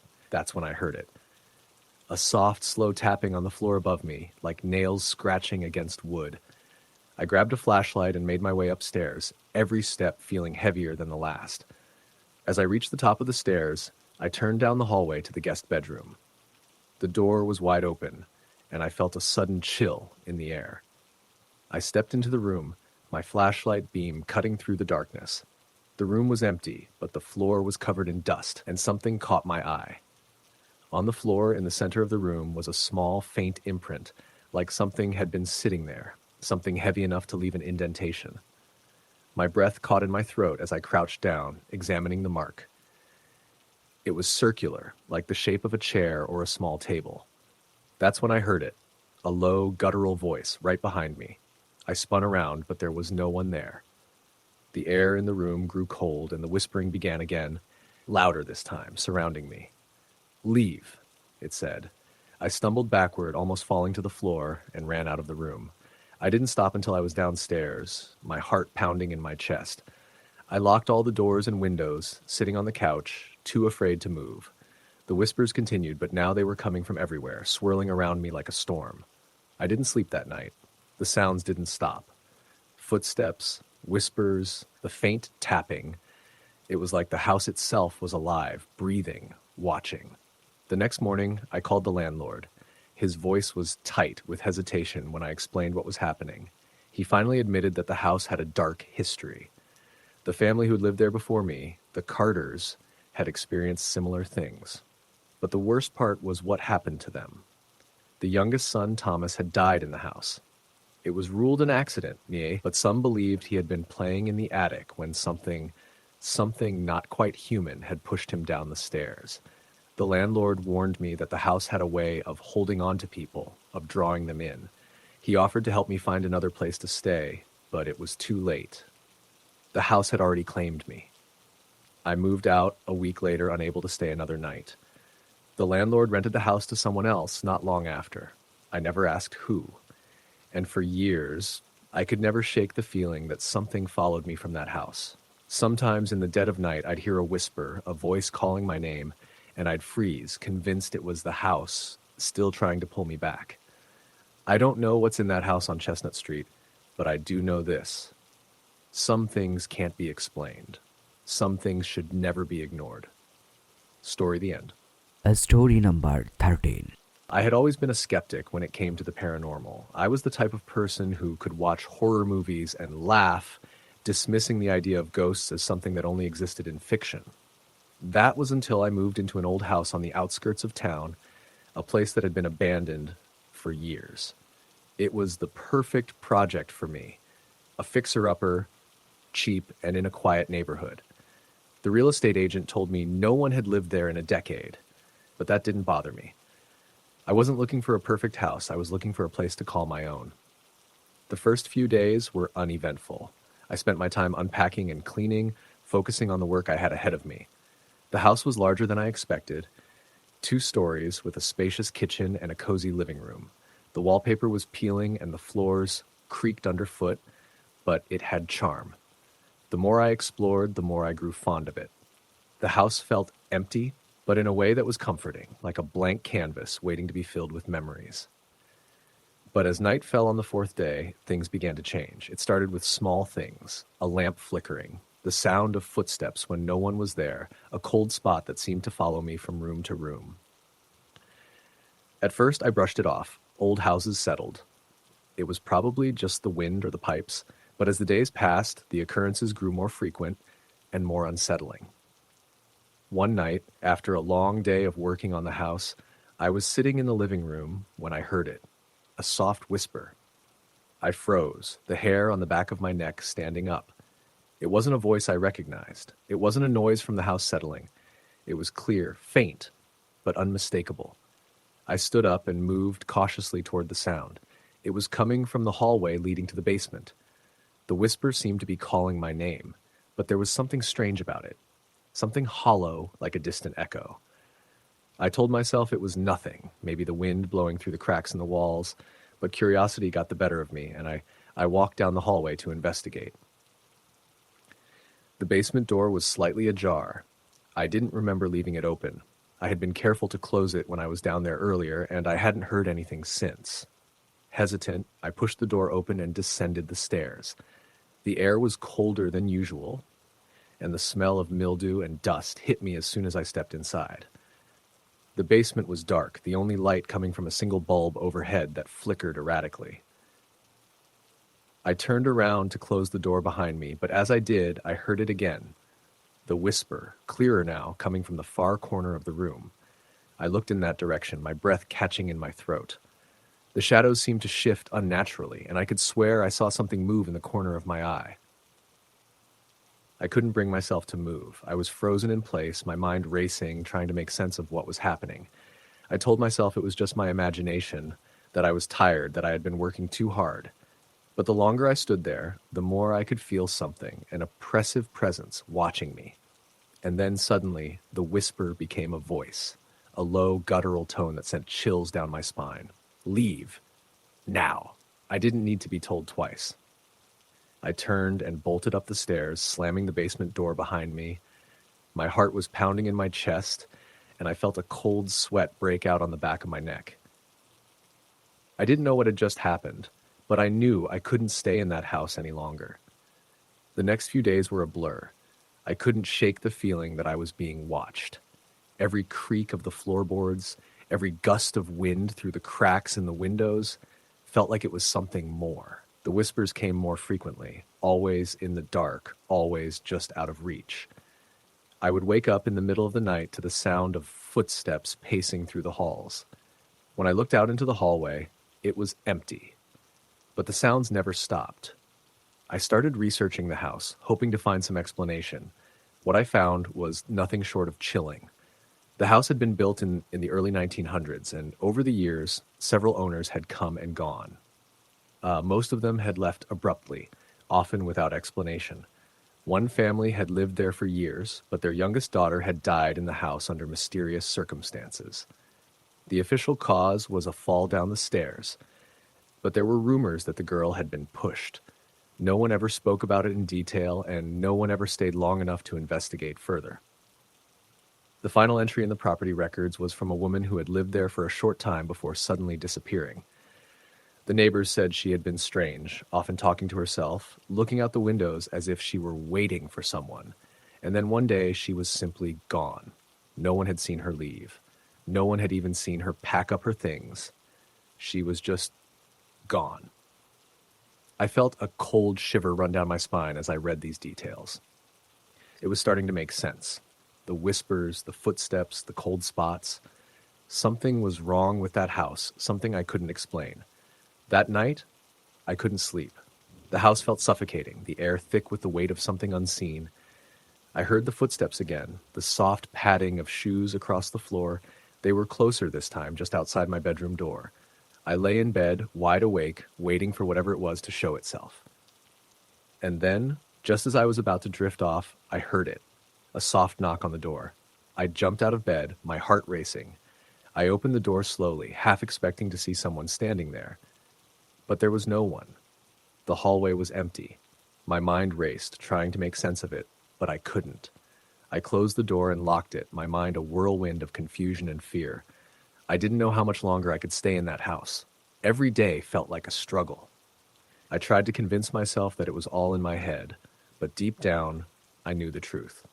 Something was there, something that had been waiting for me. I decided that I needed to leave. I couldn't stay another night, not with the whispers, the knocking, and the feeling of being watched. I packed up my things, took one last look at the house, and left. I never went back. To this day, I don't know what I experienced in that house. Maybe it was the restless spirit of the little girl who had died there, or maybe it was something darker, something that had been trapped in the house for decades. But whatever it was, it never let me forget. Story, the end. Story number 14. I moved to an old town seeking a fresh start after a messy breakup and the death of my mother. The house I rented was on the edge of town, a small cottage with ivy creeping up the walls. It wasn't much, but it was all I could afford at the time. The landlord had warned me that it was quiet, but nothing about the place stood out as anything special.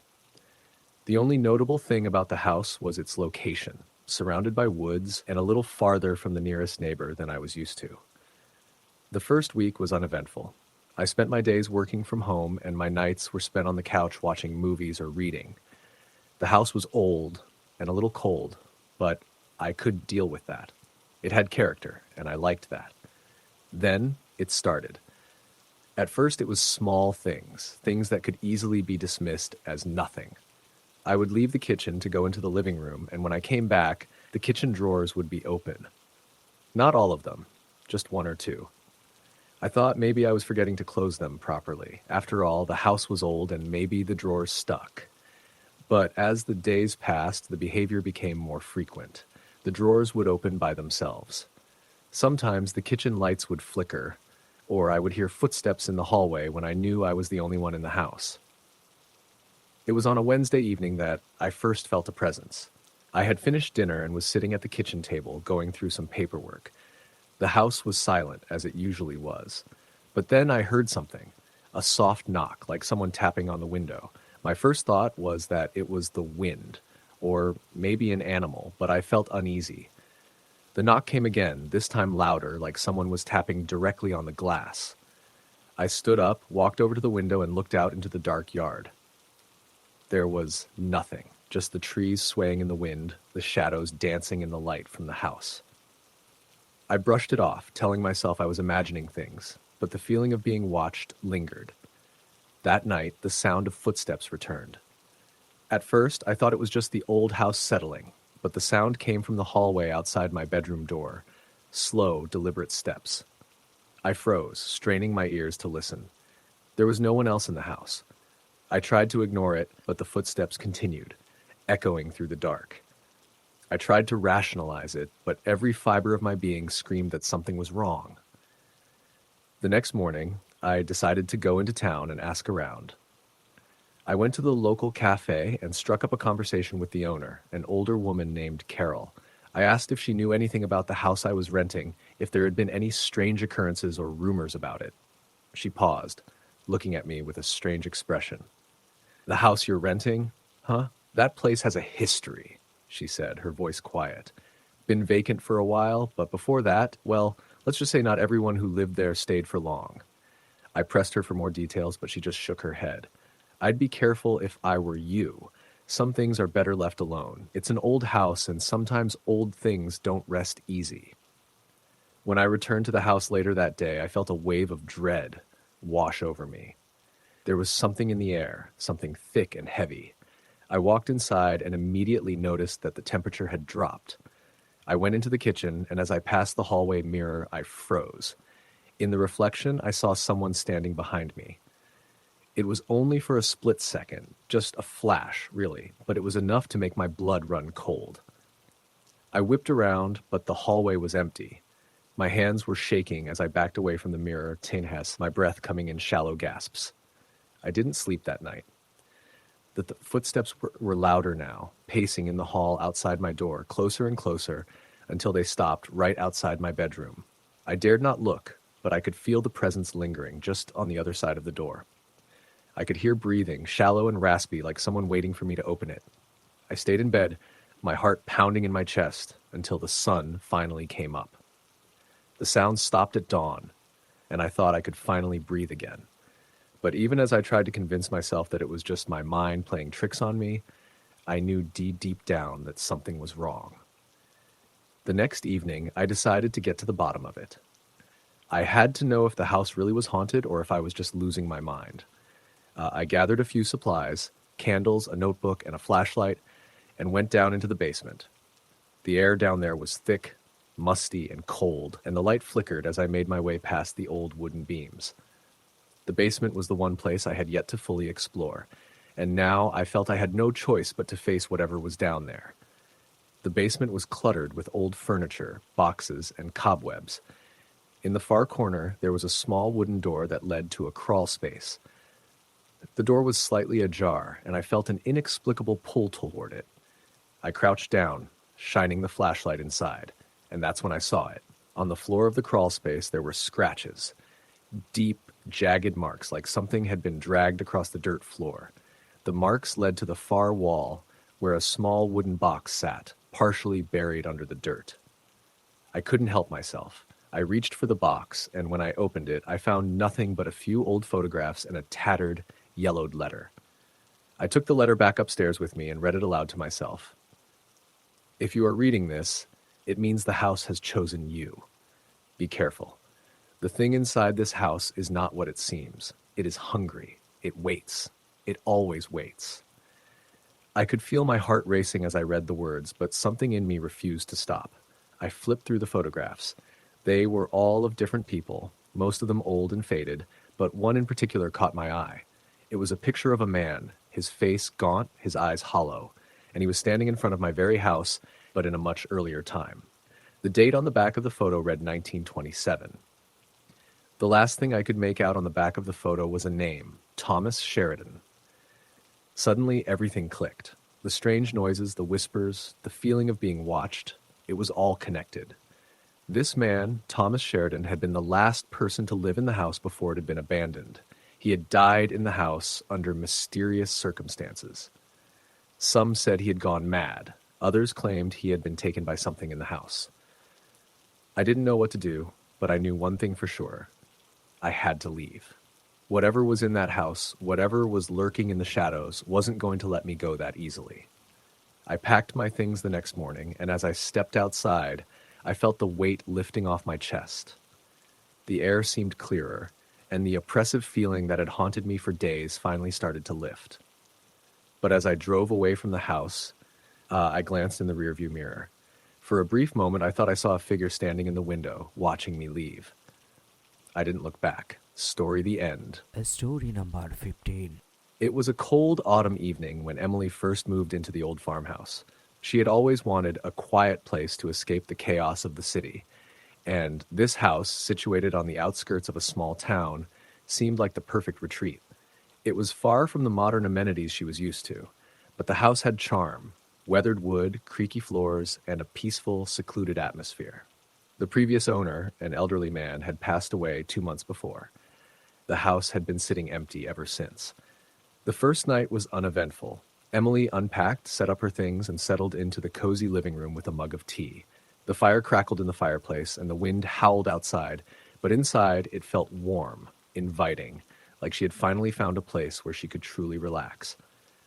But as the days passed, strange things began to happen. At first it was small. A lamp that would flicker on and off for no apparent reason. A cold draft that would pass through the hallway, even when the windows were shut tight. It wasn't enough to make her alarmed, but it was enough to leave her wondering. Then, one evening, while she was sitting in the living room, she heard something faint, a whisper, barely audible, coming from upstairs. She brushed it off as the house settling or the wind outside. But the whisper grew louder. It wasn't words, just a low, eerie sound, like a voice trying to speak but unable to form coherent speech. She stood up, heart pounding, and made her way upstairs to investigate. But when she reached the top of the stairs, the sound stopped. The house was silent. The next few days were unsettling. Emily began to feel like she was being watched, a sensation that would follow her through the house. She would hear footsteps behind her, but when she turned around, there was no one there. It was as though the house itself was alive, breathing, watching her every move. One night, after a particularly long day, Emily went to bed early. She turned off the lights, pulled the covers up to her chin, and tried to fall asleep, but sleep didn't come easily. The air in the room was thick, and the silence was deafening. She tossed and turned, her mind racing until she finally heard it. The faint whisper again, this time louder, clearer, and closer. She sat up in bed, her breath caught in her throat, her heart hammering in her chest. The whisper was coming from the corner of the room, just out of her line of sight.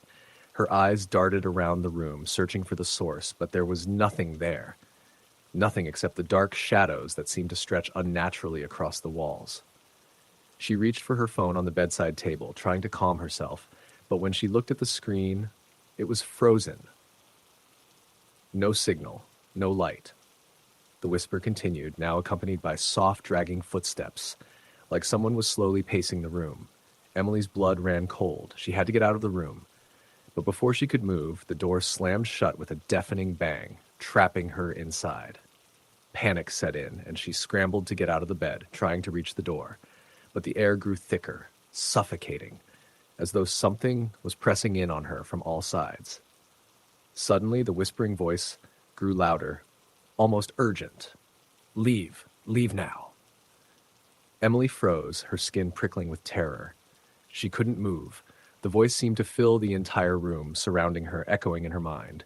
And then, as quickly as it had started, the whispering stopped. The door creaked open on its own, the heavy weight of the air lifting just enough for Emily to move. She bolted from the room, down the stairs, and out the front door, not stopping until she was standing in the cold, damp yard, gasping for breath. She didn't return to the house that night. She spent the rest of the evening sitting in her car, too afraid to go back inside. The next day, she called the local realtor, asking for more information about the house. She was told it had been empty for years, but that the previous owner, the old man, had died under strange circumstances. No one had ever been able to explain his death, but many people in the town whispered that the house was haunted, that something about the place was wrong, something that made it different from other homes. Emily couldn't ignore the feeling any longer. The house had a presence, a force that she couldn't understand. But despite her fear, she felt an odd pull, a need to understand what was happening. She decided to stay, to dig deeper. The following week, Emily contacted a local historian, hoping to learn more about the house's history. She met with him at the town library, and he seemed eager to help. The house, he told her, had been built in the 1800s, and over the years, it had changed hands many times. The previous owner, Mr. Aldridge, had been the most recent in a long line of men who had lived there. The historian mentioned that Aldridge had been a reclusive man, known to rarely leave the house, and there were rumors about strange happenings, particularly at night. He also hinted that Aldridge had been involved in a tragic accident many years earlier, one that had left him physically and emotionally scarred. Emily pressed for more information, but the historian was hesitant to reveal too much. He mentioned that there were stories of strange occurrences surrounding the house, disappearances, strange noises, and people who had claimed to see shadows moving in the windows, even when no one was inside. That night, Emily returned to the house, determined to get to the bottom of the mystery. She gathered candles and a flashlight, deciding to explore the house at night. She walked from room to room, each step echoing in the empty space. She could feel the weight of the house pressing in on her, the silence too thick, the air too still. When she reached the attic, she hesitated. The stairs creaked under her weight as she ascended, and the room at the top of the stairs was dark, save for the thin beam of light from her flashlight. The attic was filled with old furniture, dusty boxes, and forgotten relics from the past. But in the corner of the room, she noticed something odd, an old, cracked mirror leaning against the wall. It was out of place, as if someone had left it there recently. She approached the mirror, her heart racing. As she looked into it, she saw something that made her blood run cold. For a split second, she thought she saw a figure standing behind her, but when she turned around, there was nothing there. Just the empty attic. The whispering started again, low and soft, but unmistakable. This time the voice was clearer than ever, and it seemed to come from the mirror itself. "You shouldn't be here." Emily's breath caught in her throat as she backed away from the mirror, but she couldn't tear her eyes away. In the reflection, she saw something else. Her own face, but twisted, distorted, as though something was clawing at her from inside the glass. And then, as if to confirm her worst fear, the figure in the mirror reached out, its hand pressing against the surface, leaving behind a crack that spread like a spider's web across the glass. The temperature in the attic dropped. Emily's breath came out in visible puffs of air, and the whispering grew louder, more frantic, as if the voice was warning her to leave. She turned and ran, her feet pounding down the stairs, her heart pounding in her chest. She didn't stop until she was back outside, standing in the cold night air, her hands trembling. The following day, she packed her things and left the house, never looking back. She didn't care to know what had happened there or what lingered in the dark corners of the old farmhouse. She never spoke of it again. But even now, when the wind howls and the night grows quiet, she still hears the faintest whisper in her ears, the voice that follows her wherever she goes. Story the end. Story number 16. The old hotel on the edge of town had always been a source of mystery for the locals. Built in the late 1800s, it had once been a grand place, frequented by travelers and socialites. Over the years, however, the hotel's reputation had soured. Most people avoided it, saying it was haunted, though no one knew for sure. The building had stood abandoned for decades, its windows boarded up, the iron gates rusted and barely standing. Lena had always been drawn to the stories, but she was a skeptic at heart. She didn't believe in ghosts.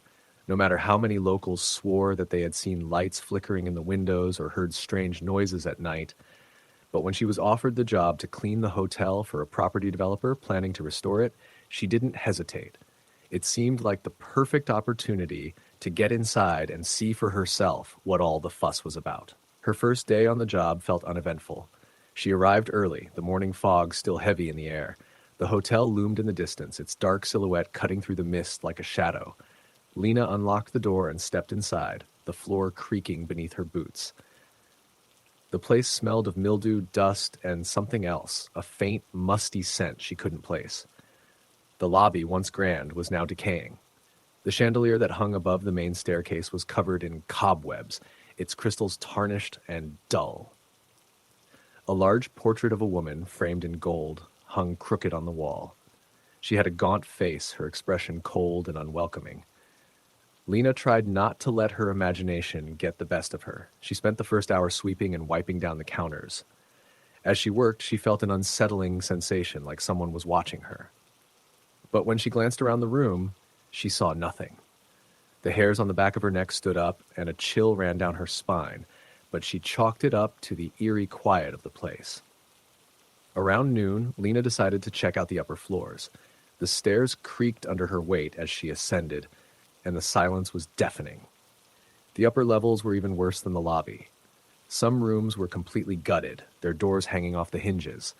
Others were still intact, though the furniture was covered in a thick layer of dust and the wallpaper was peeling, revealing bare, cracked walls beneath.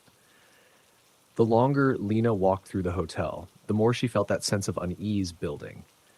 It was subtle at first, a slight draft from an open window, a door that seemed to swing shut when she wasn't looking. But as the hours passed, it grew harder to ignore. There was something strange about the hotel. The air felt heavier, like it was pressing in on her. After a while, Lena found herself on the third floor. She had heard rumors of a fire that had taken place in the building many years ago, killing several people, though no one ever knew the full story. Some said it had been arson, others said it was an accident. But one thing was certain, The third floor was where the worst of the damage had occurred. She wandered down a long hallway, the dim light from her flashlight casting eerie shadows on the walls. It was cold up here, and the floorboards groaned under her feet with each step. She was about to turn back when she heard it, a soft, almost imperceptible sound like someone crying. It was faint at first, as though the voice was coming from far away, but the longer she stood there, the louder it became. Lena's heart began to race. She wasn't alone. She followed the sound, her feet moving instinctively as she approached the end of the hallway. At the far end, there was a door. It was closed, but the crying sound seemed to be coming from inside. Lena hesitated. Every instinct screamed at her to turn around, to leave, but curiosity won out.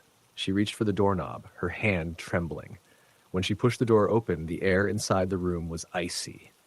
It was dark, the only light coming from a small crack in the boarded-up window. Lena stepped inside cautiously. The room looked like any other, except for the large, antique mirror that hung on the far wall. The crying was louder now, as if it was right behind her, but when she spun around, no one was there. She moved toward the mirror, compelled by something she couldn't explain. As she got closer, she noticed something odd.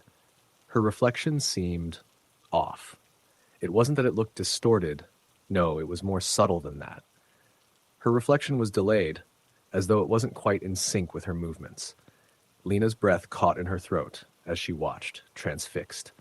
Her reflection didn't blink when she did. Instead, it just stared, its eyes wide and unblinking.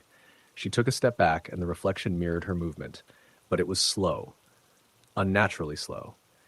Then, the crying stopped. The room grew colder. Lena could see her breath now coming out in visible puffs.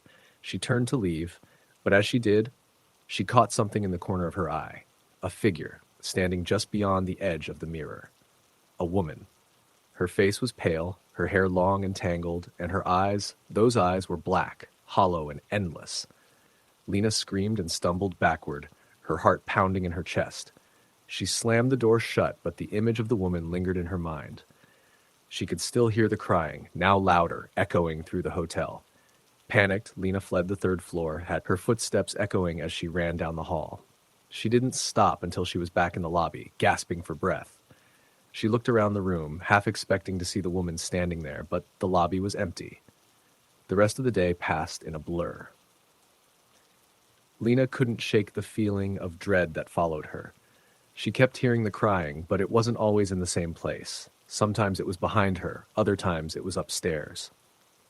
It was as if the hotel itself was alive, shifting and changing, never letting her escape. That night, Lena couldn't sleep. Every time she closed her eyes, she saw the woman in the mirror, her hollow eyes staring back at her. She tried to convince herself it was all in her head, but deep down, she knew something wasn't right. The next day, Lena returned to the hotel, determined to finish the job. She had to know what was going on. The building had an unsettling aura, but she refused to believe it was haunted. She took the stairs to the third floor again, her steps hesitant but steady.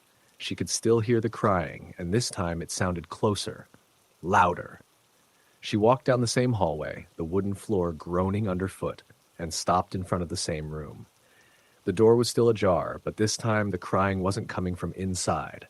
It was coming from the mirror. Lena stepped inside and turned toward the wall. The mirror was different now, larger somehow, and it seemed to glow faintly in the dim light. She stood in front of it, her heart hammering in her chest. As she stared at her reflection, something moved behind her. She whipped around, but the room was empty. The crying was deafening now, echoing in her ears, but when she looked back at the mirror, she saw the woman again, her face twisted in agony, her eyes wide with terror. Before Lena could react, the woman in the mirror reached out, her cold fingers brushing against the glass, and in that instant, everything went black. Lena never returned to the hotel. When the developers arrived to start the restoration, they found the hotel just as it had been. The only difference was that one of the mirrors in the third floor room had been shattered, its pieces scattered across the floor. No one knew what happened to Lena.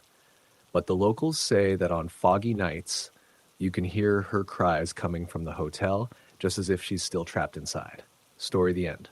Story number 17.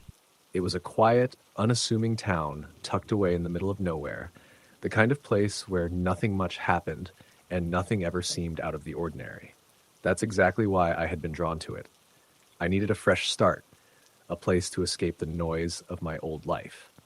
So when the opportunity came to rent a little house on the outskirts, I jumped at the chance. The house itself was small but cozy, a charming little cottage with ivy creeping up the sides and a garden that had clearly been neglected for years. It was old, but it had character, and the rent was more than reasonable. The landlord, a pleasant older man named Mr. Reeve, had warned me about the house's history when I first signed the lease. He said it had been in his family for generations, and that some of the neighbors had been known to claim it was haunted. But he dismissed it quickly, telling me it was just small-town gossip. I didn't believe in ghosts, at least not at first. The first few days were blissfully uneventful. I unpacked, cleaned, and settled into my new routine. There was something soothing about the silence that surrounded the house. The world outside felt miles away, and I could finally think clearly without distractions. But after a week or so, I started to feel an odd sensation in the house. It was subtle at first, a slight unease, a feeling like I was being watched, but I brushed it off as nothing more than the result of moving into an unfamiliar place. That is, until I began hearing things. It started with small sounds, soft creaks from the floorboards at night, the occasional knock at the door when no one was around. I tried to ignore them, rationalizing that the house was just settling, the wind making noises against the old windows. But then the whispers started. It was late one evening, around midnight, when I first heard them. I had been reading a book in the living room when I suddenly felt an odd coldness sweep over me. The temperature seemed to drop several degrees in an instant, and I shivered involuntarily. As I glanced around the room, I heard it. Faint, indistinct voices. They weren't loud, but they were definitely there, murmuring just beyond the edges of my hearing. I stood up quickly, convinced that it was just my imagination running wild, but the air felt thick, and the whispers persisted. I convinced myself it was nothing. Maybe I had left a window open and the wind was carrying voices from somewhere. I checked the windows, locked the doors, and tried to go back to bed. But the next night, the whispers returned, louder this time, as though they were right next to me.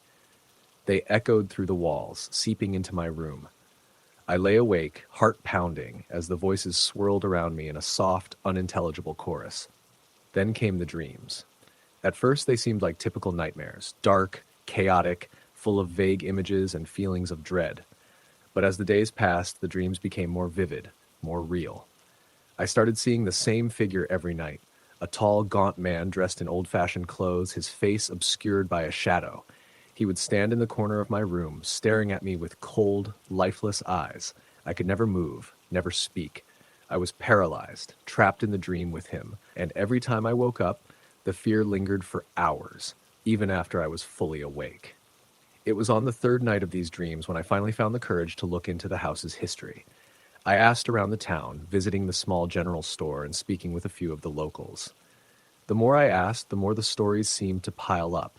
The house, it seemed, had a dark past. People in town whispered that a family had once lived there, a husband, wife, and their young son. But the family had disappeared under mysterious circumstances over 50 years ago. Some said the father had gone mad and killed his family, while others believed the house itself had driven them to madness. No one knew for sure, but there were rumors that the man had been seen in the area in the years after their disappearance, wandering the streets, searching for something. I returned to the house that evening, my mind racing. It was then that I saw it, an old photograph in the attic, tucked away in a dusty box beneath the floorboards. The photo was black and white, faded with age, but the figures in it were clear. It was the same man I had seen in my dreams. He stood with a woman and a child, their faces smiling, oblivious to the tragedy that would soon befall them. My hands trembled as I turned the photo over, reading the name on the back, The Miller Family, 1949. It was the same family, the same man. The realization hit me hard.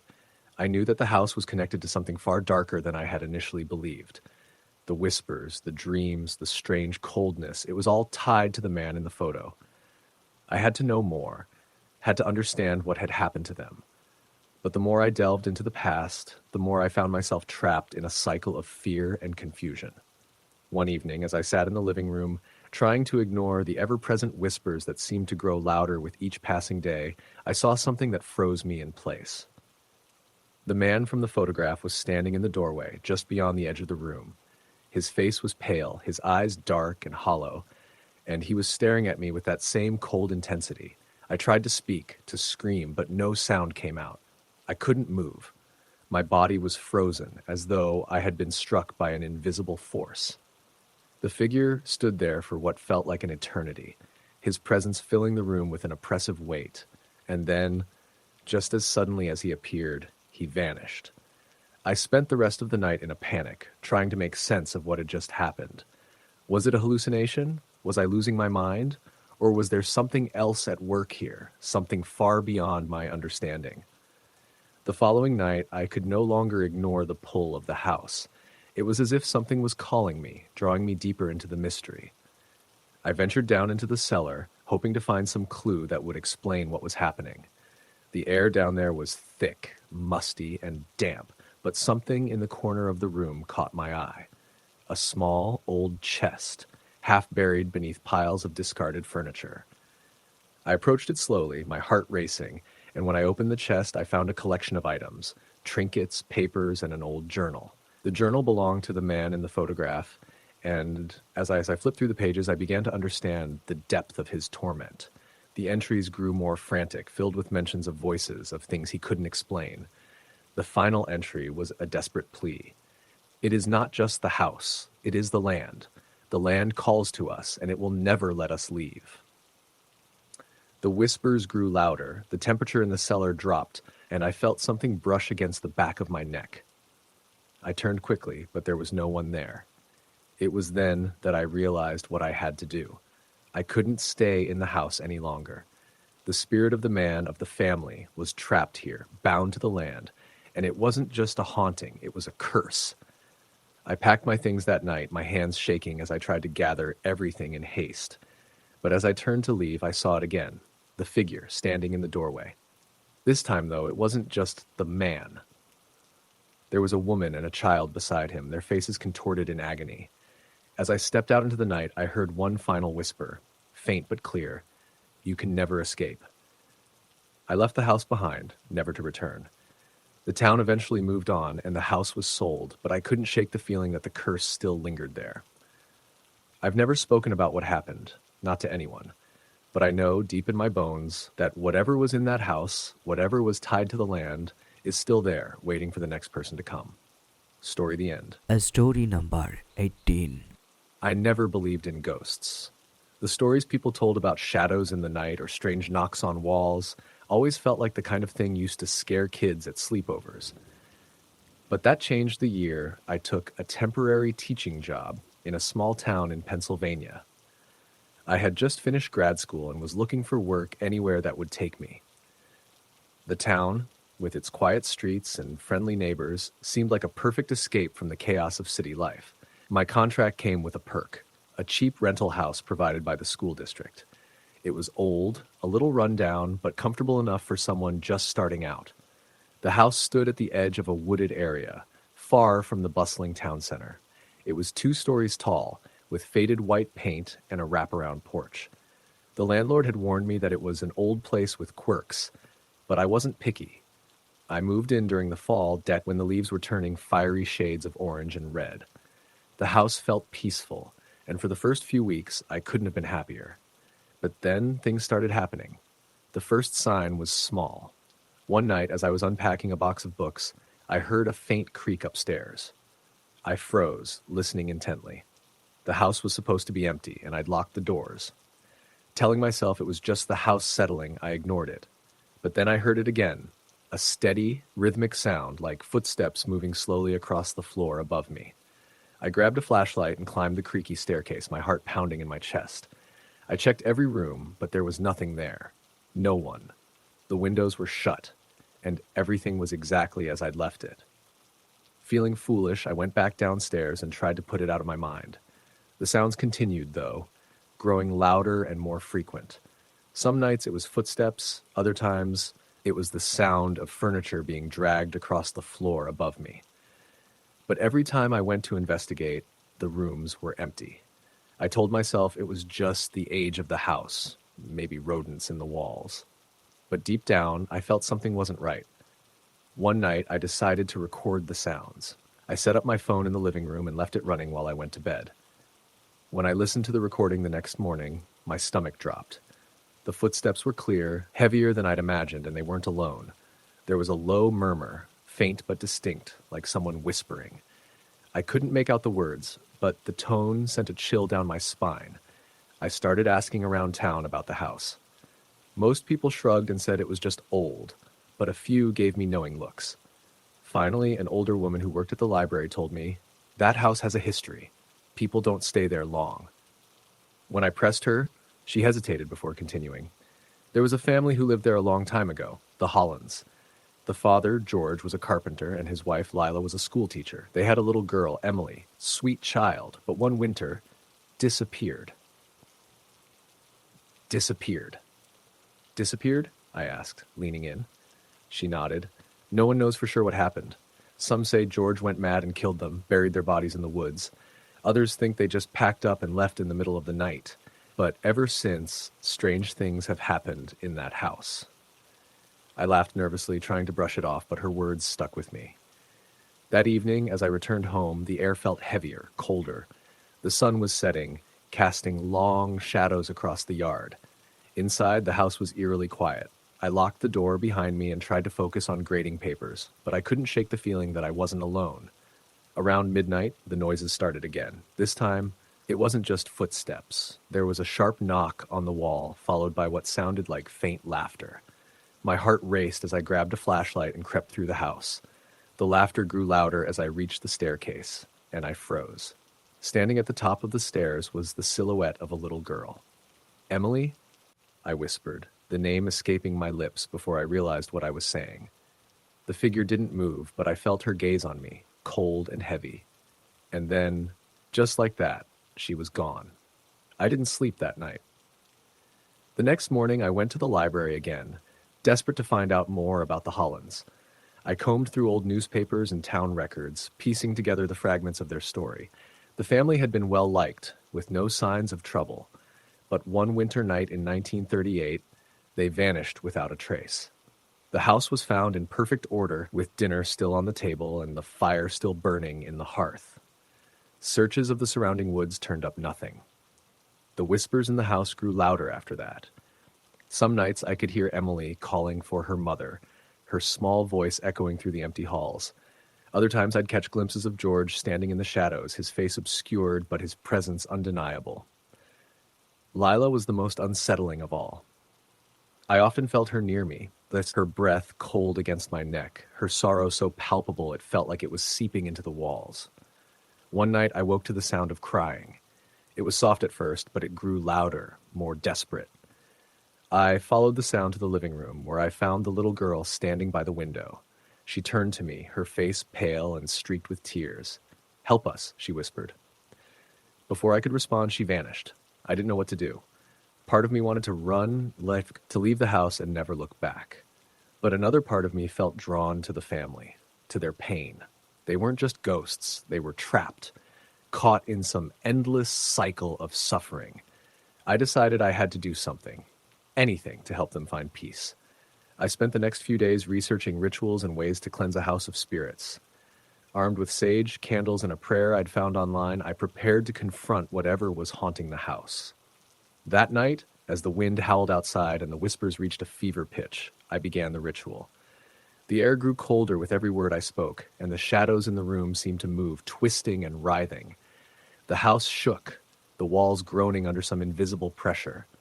And then I saw them, the entire family standing together in the middle of the room. George stepped forward, his face filled with anguish. "We didn't leave," he said, his voice deep and trembling. "We were taken." "Taken? By who?" I asked, my voice barely audible over the roaring wind. He didn't answer. Instead, he pointed to the woods outside.